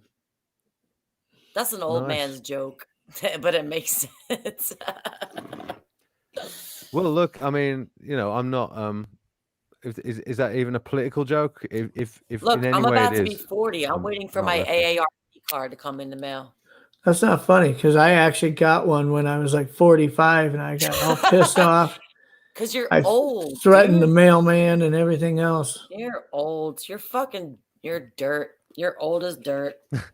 Rufus Might as can well just actually. hang it up now. Rufus, do you mean? Can't do you wait mean till tomorrow when you're 40. Rufus, do you mean Trudeau or Bieber? Yeah, I Which one do can't you mean, wait. Rufus? Trudeau or Bieber? I can't wait, baby. I can't wait. Oh, and active shooter is deeply hurt by that wagon tits. What? Oh, the wrench. That's right. Oi, my no wrench. I know, Rufus. I'm playing with you, mate, a little bit because I gave Rufus You're a losing wrench. your after spanner, that whole thing. motherfucker. But Just kidding. Rufus, can I just tell you why? Actually, I know, me no wrench. What's he say? Please. No, I know, and I was only pulling your leg, mate, a little bit. But the other point to say on that, Rufus, is You know what? Ruthless, you're late. You could have come on, but Hiveless is overheating now. right. Well, you're that in a theoretical universe where you hadn't actually already accused me of being a cult leader, unironically, that may have been possible, yes. But also, the wrench thing, Rufus. Just so you know, I have a bit of a troll issue, mate, where people literally will come and pretend to be people that are friendly. Yeah, in other So I people's actually would names. prefer to know you're the real Ruthless, unironically, my friend. So I might be happy for you to remain wrenched against your otherwise better wishes. He should have Even a private No. chat safe word. No, Actually, So when Hyde it comes has to in, he save pops himself in the to talk to private. me later. If Ruthless came We get on, off popped here. into private chat and said ice cream or something, then you'd Right. know that's Yeah, the yeah. real Ruthless. Well, I would if I decided it with him in private, yes. But otherwise, everything we say here obviously is, you know. But to be fair, just because Ruthless decides to have a bit of a thing about the wrench, I'm gonna make you have the wrench, Ruthless, just to annoy Ruthless, you. And since make you when look did you want to make it- wrench here? Make it look like you're one of my sycophants, Ruthless. It serves you fucking right. And I do Right? have a troll issue. And if it Since means that you're when not going did to, you want to wrench here? and if it means you're not going to be around here, Ruthless, that's your decision, isn't it? It's so ridiculous. But there you go. You're wrenched now, and you just fuck all you can do about You it. wrenched him? Yes, I fucking did. Ruthless. I Holy win. shit. You got a wrench. You've got. He's there gonna must be so reluctant- pissed off. I know he is. I know. Baby, It's got. It's. I can't wait. Lol, Yeah. you're funny, Harvey. Good. And he's saying, my last 7 days has been especially hard. I'm not trying to make excuses. No, I know. I love you, Ruthless. I wish you the best. Obviously, I rather listen and maybe type currently. Maybe type Yeah, currently. In other words, he'd rather not jump on. Randomly, you mean? Or Hang on, sporadically? Right. Chessboard saying, High B, seriously, UK's online safety bill would reportedly criminalise certain behaviour that causes emotional, psychological, or physical harm to a likely audience. Yes. And on that point, thank you, Chessboard. Can I make this point to everyone? It's something I've been meditating on the last few days. I actually have been experiencing sort of what seems to be shadow banning, because for the sort of engagement I'm getting and the numbers, I should be expecting to see my numbers slowly rising up, regardless of any activity at this rate. Because I've sort of hit the number of subs I have hit was approximately 150, which is not a lot, but look at the engagement. Well, guess what? I'm seeing it, and Amy's seeing it as well. It actually goes down in number if I'm not working hard to get new people Maybe there. we're saying Whatever things that the algorithm doesn't like. Yes, exactly. There's something screw with that shit. But here's the thing. That aside, I have been thinking the best way for me to play this channel possibly is that if I do a live, to do what Uncle Kenny does, which is do a live, private it straight afterwards. It'll mean that people unfortunately couldn't get the access to it here on YouTube. But what I'll do is incentivize them to jump over to Odyssey or BitChute and upload it there. So that's my thinking. What do you That's guys not a think bad about that? idea. Right. I want to crowdsource that idea. So See what people say what, and so what they that's where think. I'm at with yeah, I that's think where I'm as at long as with people that. don't have to pay, they'll be fine with that. Yeah. Have What's them Rufus jump saying? over Oh, yeah, to sorry. have He'll them leave jump that over to rent. your OnlyFans and keep chatting there. Yeah, You dirty little exactly. gnome, you. Exactly. Right, I'll blast through these chats, then we'll sort of get somewhere. I might just close it out then. All right. It makes your butt look big. I don't know what that means. Mr. Hugh, the face say all hiveless be. Halloween is gone. Well, fuck Aw, you. And I love you too, are you Mr. Hugh. jealous? Very funny.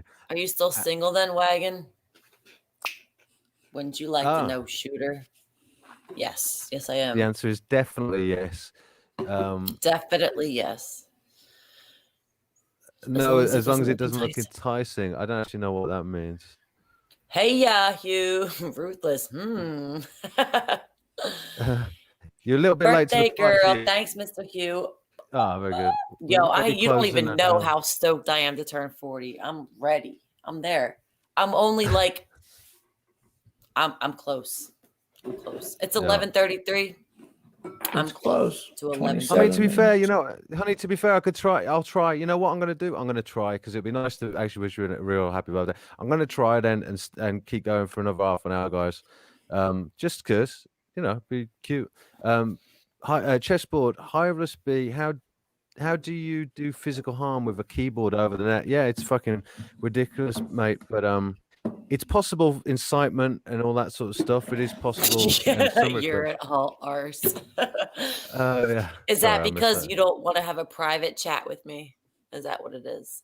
Until midnight? Sweet. Class.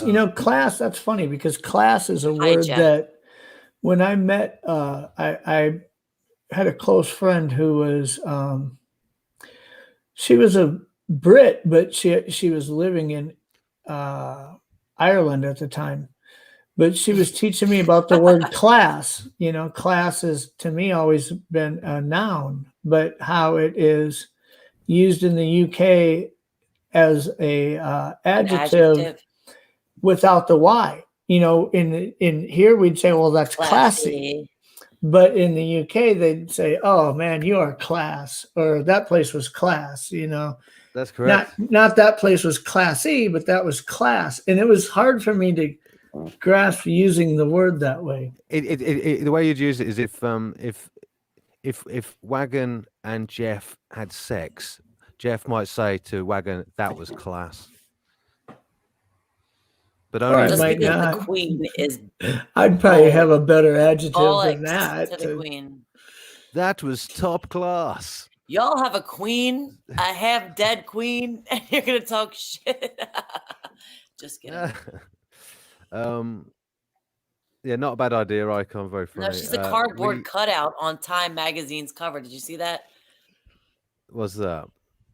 Time Magazine's new cover has your queen as a cardboard cutout. What do you think about that? Oh, right. Right. I'd have to see it honestly, but Yeah, I saw she was driving around. In fact, actually, you've got me onto something. She was driving around in a little motor around Windsor or some shit. Anyway, yeah. But here's a bit of PR trying to make us believe that she's still alive. I don't have an opinion either way, by the way. And by the way, Shooter said earlier, some school shootings are real. Yeah, I hear you, mate, by the way, on that one. Here's something to say very quickly. Do you guys see, because it passed me by until I watched Pockets of the Future yesterday. I love really good Pockets. Wow, right. Paul Romano. That's do a breakdown of we'll do a breakdown of the wow, who's the guy who just recently shot a cinematographer in the face, the actor Alec Baldwin. Alec Baldwin shot It wasn't a cinematographer. Alec Baldwin shot. I can't remember her name now. In killed the her. face, He killed her. fucking No, get killed this. her. No, but Rust. here's the Rust thing. was There's an the fucking film. Watch the Pockets of the Future from like yesterday talking about it. It was very good analysis Hey, of guess some what, Hiveless? I watch Pockets What? of the Future on a daily. Yeah, y'all watch it. It was really good. On a what? Sorry, you cut out for me then, hon. Say it again. I said I watch it on a daily. Right. So cool. I've only just put my notifications back on for him because So I sort of found him a little boring I for a love bit. Paul Romano. So what have you learned about that situation? I was reading and digging and found out that this woman that he shot, the cinematographer or whatever, her husband. Did you read about who her husband is? Yeah, it's your Who's mama. I'm just kidding. He works for a law It's your firm. daddy. looking out for me, both of you. Sorry. He works for a law firm, and I've got who okay. he recently represented is a very interesting story as to he's not somebody that a lot of people would want to have alive right now. They would have an agenda to have him removed. Yeah. Well, I have a And thought is on that this as well, really a Jeff, mistake? Did you see his wife's recent Instagram post? Right. Okay. So she might be ahead. Amy might be ahead of me on this. Then yeah. Okay.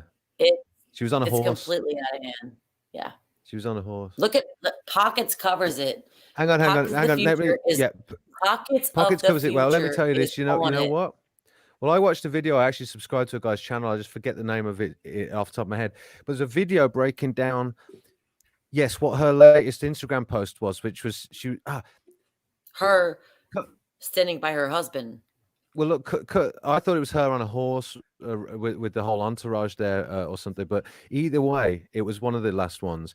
And some famous actress, and I forget who it was now, put up a song that seemed like code for what really happened. It was, I just forget what the words were now, but it's something to do with get you off my back, referring to a horse and all this sort of stuff. Cut long story short, did you know the woman in question who got shot anyway?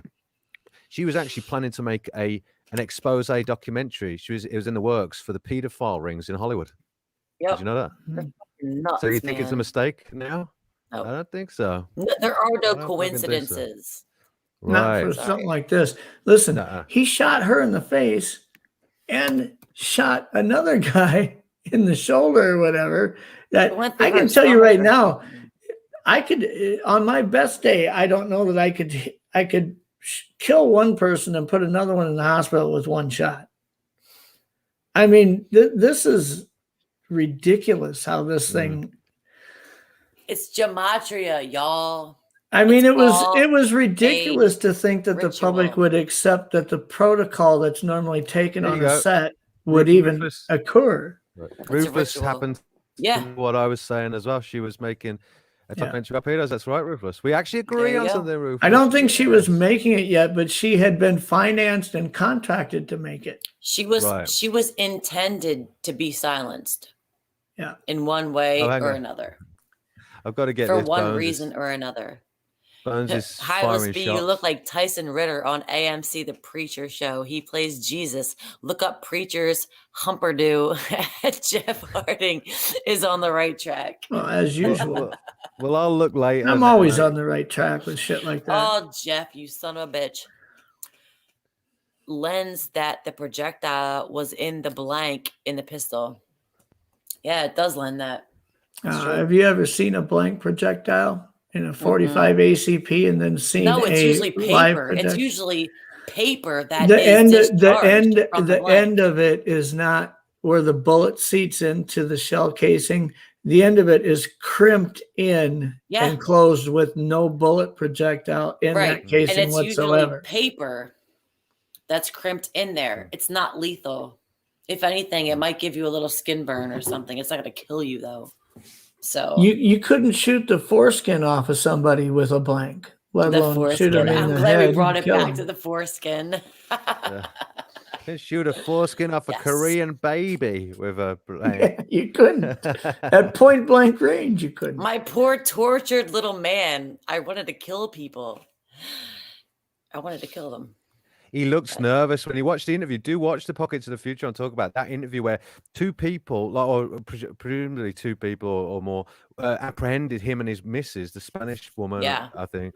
Yo, And man, it was Pockets is very on awkward. it every time. Pockets was hilarious. If you watch Not that to- Pockets one, sometimes he's hit and miss. Sorry, Jeff. Sometimes he's hit and miss. Nah. That one, he was actually hilarious, pretty. He like, was hitting it hard on Britney today. So I'm just saying. Not to mention that Alec Baldwin is the biggest vile piece of shit. I mean, do yourself a favor. Just You want to talk about a shill? watch, That's a shill. That's listen to somebody the who recording talks of shit on gun rights, right? listen to the And then recording shoot of somebody. him talking to his daughter the way he did, and then look at a recording of him saying, "This was an accident. I feel horrible." This and fuck you. You're a vile human piece He's of like, shit. take the guns away from everybody, but let me shoot somebody on set.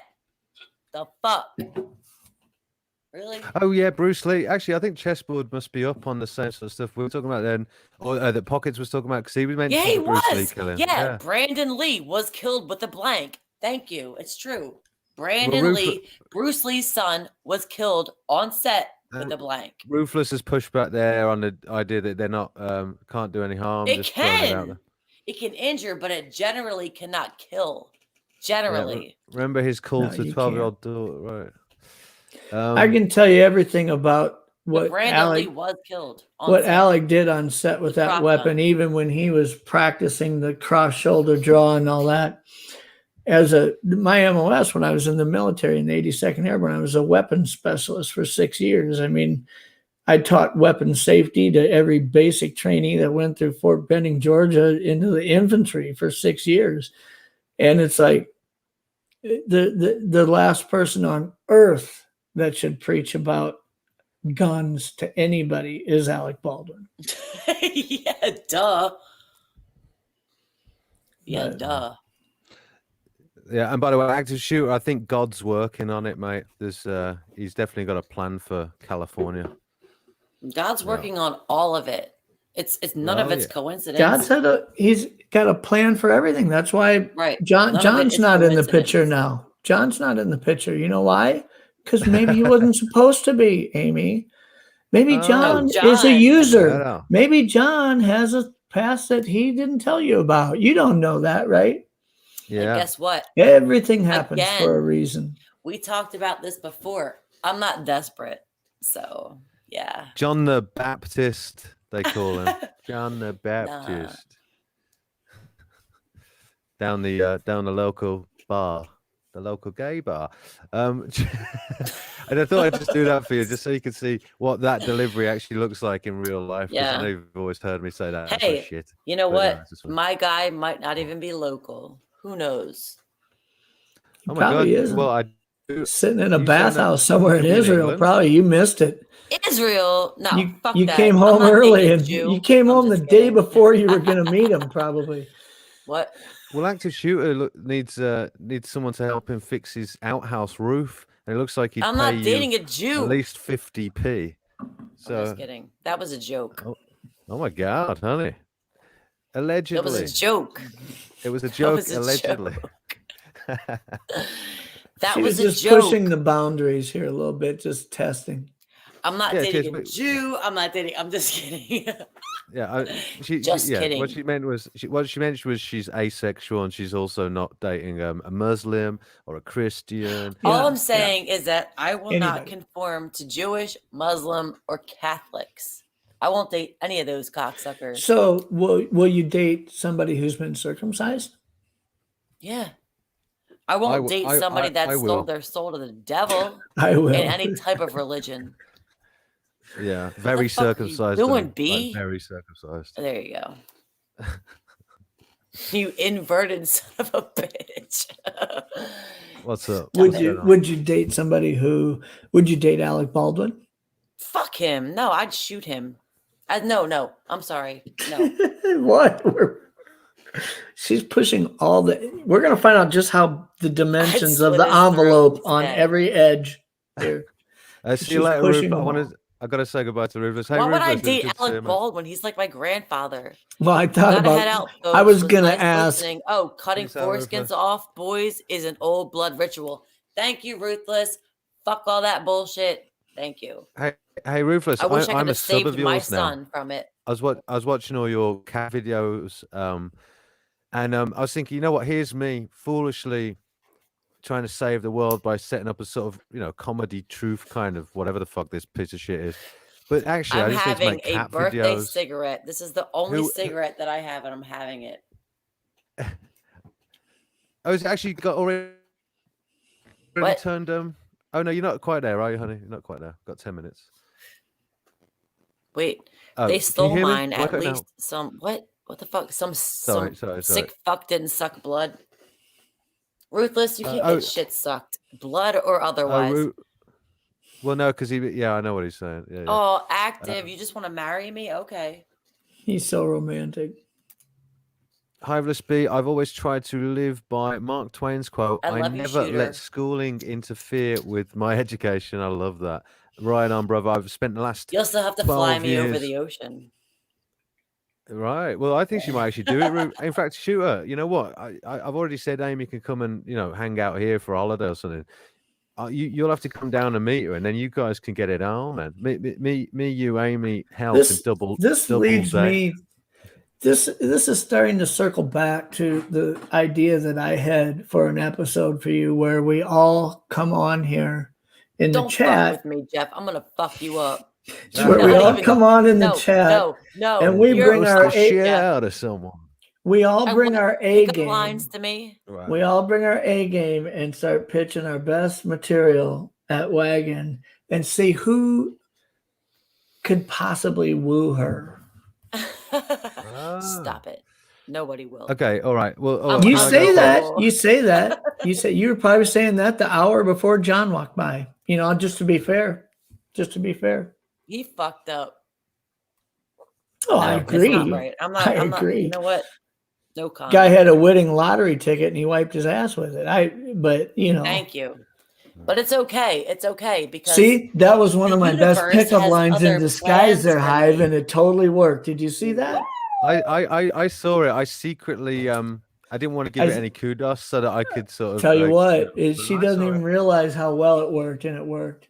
It was good, to be fair, but I thought it was a bit simpy for my liking, Jeff. So I'm Well, like, it was. I mean, I wasn't going deep into my material here. It was like, No, don't go it too was deep. it was good, but it complimented it too much. So I think that's what gives her the power, and that's not they Yeah. aren't the best pickup the line. the true line that will work has to be a little edgier, It has to little put her kinkier. in her place. Yeah. Yeah, because Face someone down A little like more Wagon inappropriate. has a response for mattress. everything. It has to have a hint of inappropriateness to it, and You got to have a dark, sarcastic sense of Yeah. humor, like Oh, I yeah. do. I've sensed that since you first came on here. Yeah, well, I've always wanted to know what it was like to have sex with Justin Bieber. So great. You're dumb. So go have sex with Justin Bieber. You saying No, he's that- got a better chance with Justin Bieber? Yeah, no, No, I don't think that's going to do it. Yeah, to me, he has but- you have a better chance with Justin No. Bieber. Hive. Yeah, no, that's not a good job line. That would just, not good. It's a good softener though, because it sort of makes it You slightly know what? insecure, and then you. Calling a woman Justin Bieber is not gonna get you gonna get you far. No, I know that Jeff's was better. Okay, you're winning, Jeff. All right, go on then. Whose turn is it now? It's Jeff's turn again. Go on then, Jeff.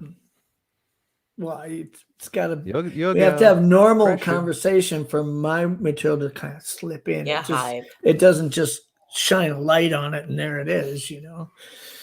Right. Well, that's to be fair. It was Yeah. your idea for a game, but so It's a Don't natural call me approach. Justin Bieber, y'all. Okay, Because all right, then well- I'm thinking that you're a pedophile or something, and that you want to have sex with a little boy. That's creepy. He's not a little boy anymore, though. Really. True, But true. for being Okay, then you're technical about it. gay. Well, either way, it's not my cup of tea. I'm Well, how smoking a about cigarette, Icon which is says- not my cup of tea. He might not be gay. He might just be experimenting a little. Juicy Beaver. Well, first of all, Come and also on, Shooter Icon. said that lottery ticket Did you say wasn't Juicy the Beaver jackpot. Icon? Come on. That's not your style. And then Shooter said, what?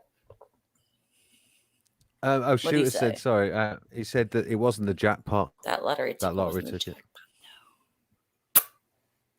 True that. Yeah, it was. Shame it wasn't a rollover, which is what we might be A doing with Hell rollover. 21 and Amy when we have that double date shooter. Yes. Stop. A rollover. Yeah. Well, anyway, sounds fun. Sounds like fun. We should do it. Do it. What guys. are you drinking right now? What is that? A Wouldn't you can like of to soup? know? Yeah. I'm super sipping on some chicken noodle. That's a weird. She's That's slurping cool. on some noodle. I tell you what, you know, right? one of my favorite drinks though, if every now and again I fancy it, stock. Every now and again I just make myself, instead of a tea, a stock. Oh, I agree. and you know where It's my birthday. Don't worry It's a about good what bullion. I'm sipping on. A good Oh, bullion now and then. Sipping right on on. gin and juice. What I make, the way I make it is baby. sort of Put my half, mind- what? well, a little bit of vegetable stock, a little bit of Marmite, and a little bit of Worcester sauce, man, in hot Actually- water, and a bit of salt. Man, it'll blow your head off. It's beautiful. What I did was I ground up some ginger and I stuck it in one of my little tea jones. I'm And trying. with I'm a still little trying to work heroin. out what the wagon thing is all about. The name, I think he means the name. What? Ginger, yeah, raw ginger, and you boil it, and a little bit of lemon, and it's really good. Let me. I'm sorry to hide your face every time I do this, Jeff. It's just not my Yeah, fault. Jeff. Streaming. No, it's all right. You can see my chessboard. hair. Good man. Actually, you look a bit like Morrissey there, Jeff. When I hide the bottom part of your face. Morrissey's he in does. the chat. You're right. Hiveless B. I almost the burnt my genie. fucking eyelashes. Oh no! Live on air. The genie gave him 3 wishes, but his wife would get double each wish. Which one was Wish 1 3 trillion? was to beat him half to death. I love new you, mansion. chessboard. Thank you. Why Well, do you she- get she the Why ruined do it you for get the me. wishes and it's my birthday? So let me ask you this, Nearly. Amy. Yeah. Do you appreciate a guy with not just a dark sense of humor, but a good sense of humor? One that makes you really laugh when he says something, or is some guys like that just a lot of girls would think is just cheesy, or No, I like all laughter. All laughter is welcome. So she might actually give you a hand job after all, Jeff. but it's like the Hi. jokes can't be Don't be like jelly. just clean jokes. They gotta be a little edgy or a little fucked up. I'm a little fucked up and I'm a little edgy. So if you can keep up with me, then Okay. Well, I'll tell you a joke then, and we'll see if this gets me anywhere. all right. Awesome. This guy walks into a bar, and he has this big paper bag, and he steps up on the bar, and the bar's full of people, and he reaches into this bag, and he pulls out this huge 30-pound snapping turtle by the tail, Mhm. and it's hanging there. And he undoes his belt and he whips his pants down. He says, "I'm the toughest son of a bitch in this bar, and I'm going to I prove see it where to this you." is going. The snapper turtle bites his dick, and then what? He lowers it down and it clamps onto his willy, and he lets go of the tail, and this thing's like hanging from it. And he swings it back and forth a few times, and everybody's like in shock. And Nobody wants that dick he anymore. takes his fingers and he jabs it in the eyes, and the turtle finally lets go and falls off. And he says, "I told you I was the toughest son of a bitch in here. Does anybody want to try that?" And this guy in the back of the bar says, "I would if you promise not to poke me in the eyes afterwards." How do I not get that?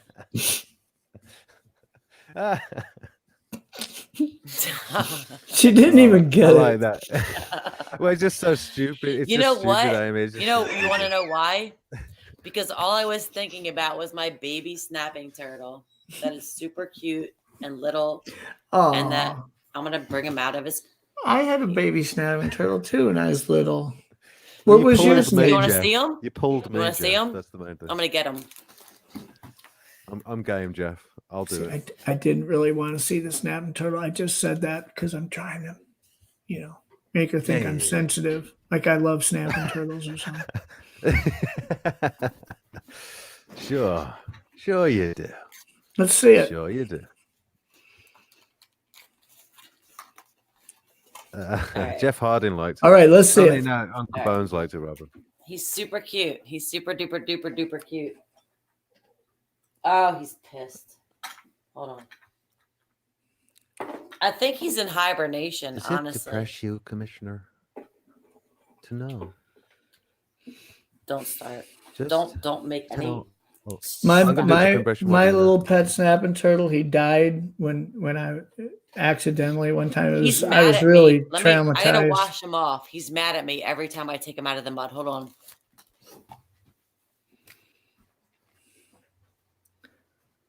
Hiveless, you look very. You look like a buddy of mine who I'd done a tour with. Respect, brother. Well, I'll come and hang out with you. Was his name? Well, what was his name? And can I find a picture? Because I like to meet doppelgangers. We could do it one day, Mr. Hugh, and then Alright. afterwards we could go on tour. Or dead. This is him. Oh my gosh, he's like the twin. Is he a boy? Isn't he so cute? He's the twin brother to my little one that died. Don't tell me about the death. Look, how cute is he? Oh, all right. He is Yeah, he's so sweet. little. Oh, little baby. Yeah. And he's mad at me now Do you because he wanted to be in his little.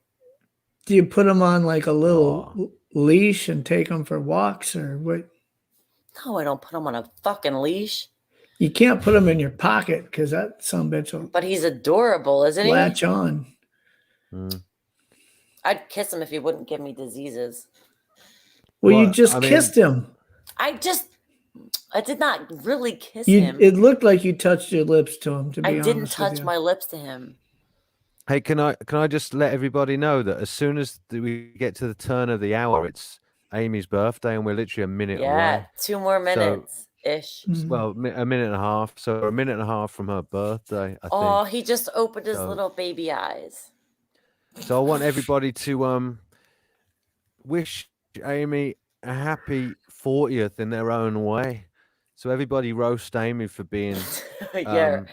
a little bit closer to the menopause. Look at my baby snapping turtle. How cute is this little beast? He's so tiny. 40 years old. 40 years old. It's a big 40 years old. It's a big mile marker there. He's pissed. He's really pissed off that I took him out of his mud, but he's okay. Yeah. He's happy because he's not 40 years old. Yeah, he's very, very tiny. I rescued him from a construction site. Look how tiny he is. Oh, I got a joke. Let me do a joke. Chessboard's joke. Man takes a crap in the woods over a bear trap. Can you hear me? And slams on his ball. No. His friend asks, "Didn't that hurt?" And he replies, "Not until the trap ran out of chain." You can fucking hear me. Why are you butting over me? My bad. So Because I'm an asshole. You are a total asshole. Well, she's totally taking advantage of the birthday girl thing where she can just get away with whatever. But you know what it is, Jeff? Because I keep wrecking Chessboard's jokes. So I just wanted to do it well that time, at least once. Do it then. Do it well. Do it. Well, when you're reading a joke, that you haven't read before, it's all about the cadence and the delivery, and you just can't get it right. You know what, Jeff? Everybody go fuck yourself. Yeah, Jeff, you're right. Those long ones. Jerry the turtle, he thinks it was great. It is hard to, unless it's It's all in the delivery, Yeah, it does. Yeah. You need to be able to follow the damn thing at least. Yeah, you're right. Otherwise, the joke is me just fucking up another chessboard long joke. Hey, Amy. Sorry, chessboard. Happy birthday. Happy birthday. Midnight. Oh, it's there. Yeah. Yeah. Whoa. Yes. Well, can I watch her get all excited and slam the turtle on the floor? Yeah. I know. Bam. I know, right? Well, I'm gonna sing Happy Birthday like that sexy president version. Right, sing it. For Wagon Breadth. Amy. Happy birthday to you. Happy birthday to you. Happy birthday to Amy. Happy birthday to You. No, that was supposed to be seductive. And many more. Did you find And that seductive? Or? Yeah, it was very seductive. Sorry, Really? only playing. No, go on, Jeff. You do it properly before I do an actual. No, nice I one. can't do it. I was just You wondering better if it. sing it to me. I was just wondering later, if she found it seductive, or did it dry her 40-year-old muffin up to a point to where. Stop. I Yeah. can't even touch my face until I wash my hands because, turtles have diseases. Well, I have it on good authority that He's mad. Look, if I turn him on his back, he gets very upset. Okay. You were then, about to deliver something just purely awesome. It was devilish, Jeff. It was stepped devilish, on it. but She stepped on I was it. just gonna make a comment that anyway, I know I better not actually. Yeah, it's probably best that I don't No, say do it. that shit. You but- should do no, it. No, I'll play it probably back and shouldn't do listen. So tell me now. it. Well, I have it on good authority that she's not a day over 30 down there either, Jeff. Get it? Yeah. Why would you even tell Jeff? I don't know that. Hey, it's not that I saw the video. I why know would what you you're even talking about. Tell Jeff that I should know that shit. Why should I know that shit? I'm just making it up. Oh, What are wait, you I got talking one for about? both of. I got one for Yeah. each of you. I saw the same video you did. I mean, I hear you. Exactly. I have one for each of you. Amazing. Congratulations. I'm glad. you At won. least we don't have to share one. Don't piss my turtle off. Chessboard, Hiveless B, you do sound like Maryland singing to JFK. Yeah, I'm sorry about that, mate. That was pretty nightmarish. I think if I hadn't started in such a high key, I might have tried to do an I gotta let him ironic go sexy crawl version. back in his But cave. Yeah, it was too high for me, And mate. fuck y'all both. Good for you. Good for you. I didn't hear what you said, Amy, so you cut out for me. What's going on? Yes. It's my fucking birthday, November 3rd. Wow. You didn't miss what she said because she cut out. You missed what she said because she talked right over the top of you. Right. Hey, Thanks, Jeff. Jeff. Yeah. That's for you. Hive. That's for you. Oh my God, I Y'all love both it. get one. You could have painted your nails first or made them look, Yeah, I know they're dirty. You're like 40 now. You're just letting yourself go. You don't do any of that shit anymore. Well, can you go up to the second knuckle this time? Because it is your birthday and everything. You know what? Anybody got time for all that? Go on. Uncover your mouth, you son of a bitch. That's enough of you. Anyway, you too. Check Hickey Burp. Look what it says. Hickey Burp Day Bieber. Hickey Burp Day Bieber. Hive's afraid to talk to me by himself. He wants to just keep this live stream going on because he doesn't want to feel my wrath. Is that right? I think a lot of guys may find you intimidating. That may be why John's no longer with us. I don't know. You might be right. I take it as a compliment, but I'm just saying a lot of guys are. We talked about this, didn't we, Hive? Yes, we did. A lot of guys are just turned off by a woman who's very, independent and outspoken and look like Justin Bieber, and they just. Yeah. He got there first. He gets it. We're all on the same wavelength. Yes. Not everybody can handle all this. Oh, I can't see what you're talking about. You're gonna have to help me understand. Yeah.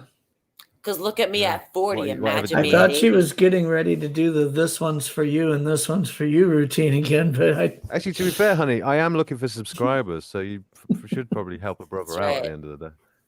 I said, look at me at 40. Imagine me at 80. No, dog. Imagine me 5 years ago, guys.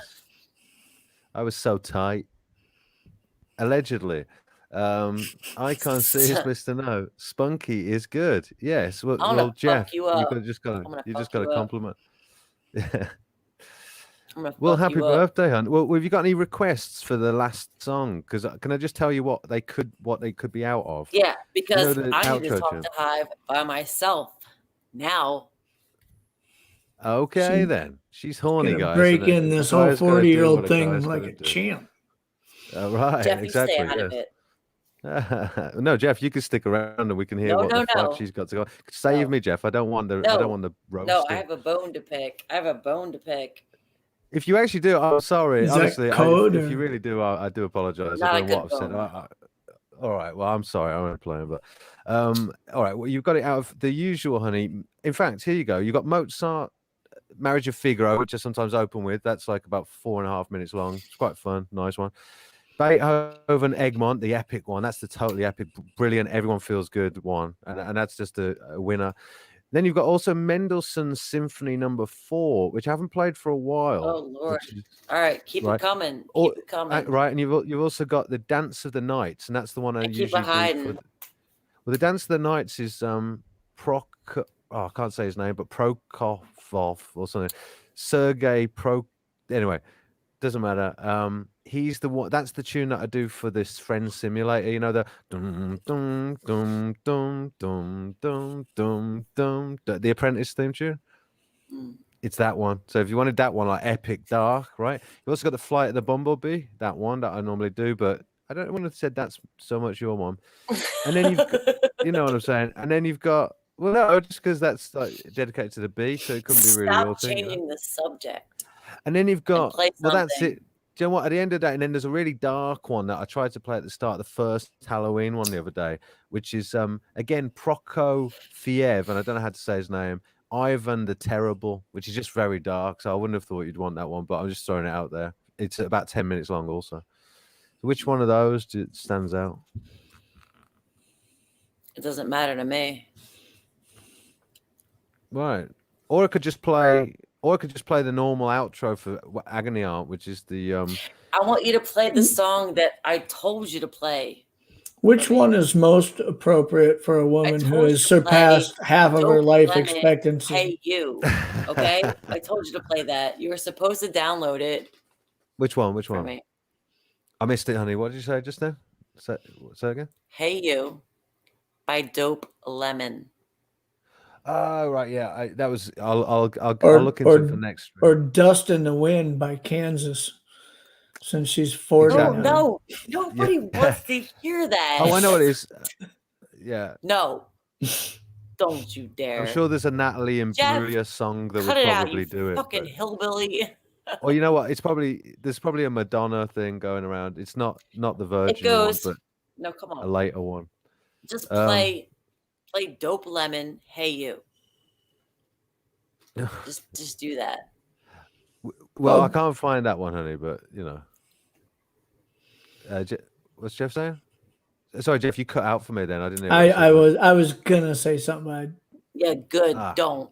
Okay. All right. Well, look. Let's do or the new one. You've got the option. You remember that the Blood Rock song I played earlier? That rock and roll one that was kind of out there. Play that. But I'm coming after you, Hive. I'm coming after you to talk. Play. And what I've done, mate. But okay. Yeah, no. Okay. Just for fun. Okay. Well, all right then, Jeff. It's been good, mate. It's been good to see you, brother. All right. It was fun. You hang around and we're going to find. And then let me just see in the comments what's going on. Am I missing anything? Play Bieber, exactly. Maybe that's why she's coming after. Do not play Bieber. The Bieber fever. We've all got Bieber fever here now. Well, hang on. Oh, right. You know what though? You know what that makes me think of this? Fuck you. Okay. Well, guys, it's been amazing. Thank you very much. Happy birthday, Wagon. I love you. And Jeff, really good to see you. And let's do more of this then. That was a good laugh. I enjoyed it a lot. I'm coming after you, Hive. Okay, then. Guys, enjoy this new song that's a little known band called Blood Rock that Brandy put me onto that I just think is really cool. Hopefully it doesn't fuck me up but to play it, but I'm going to try and do Jeff's it anyway. all high. He's stoned out of his mind. Right. Well, if you're not already stoned, if you're not already stoned, this is going to do it. See you later, Jeff. See you later, bro. All right. Laters, guys. Bye.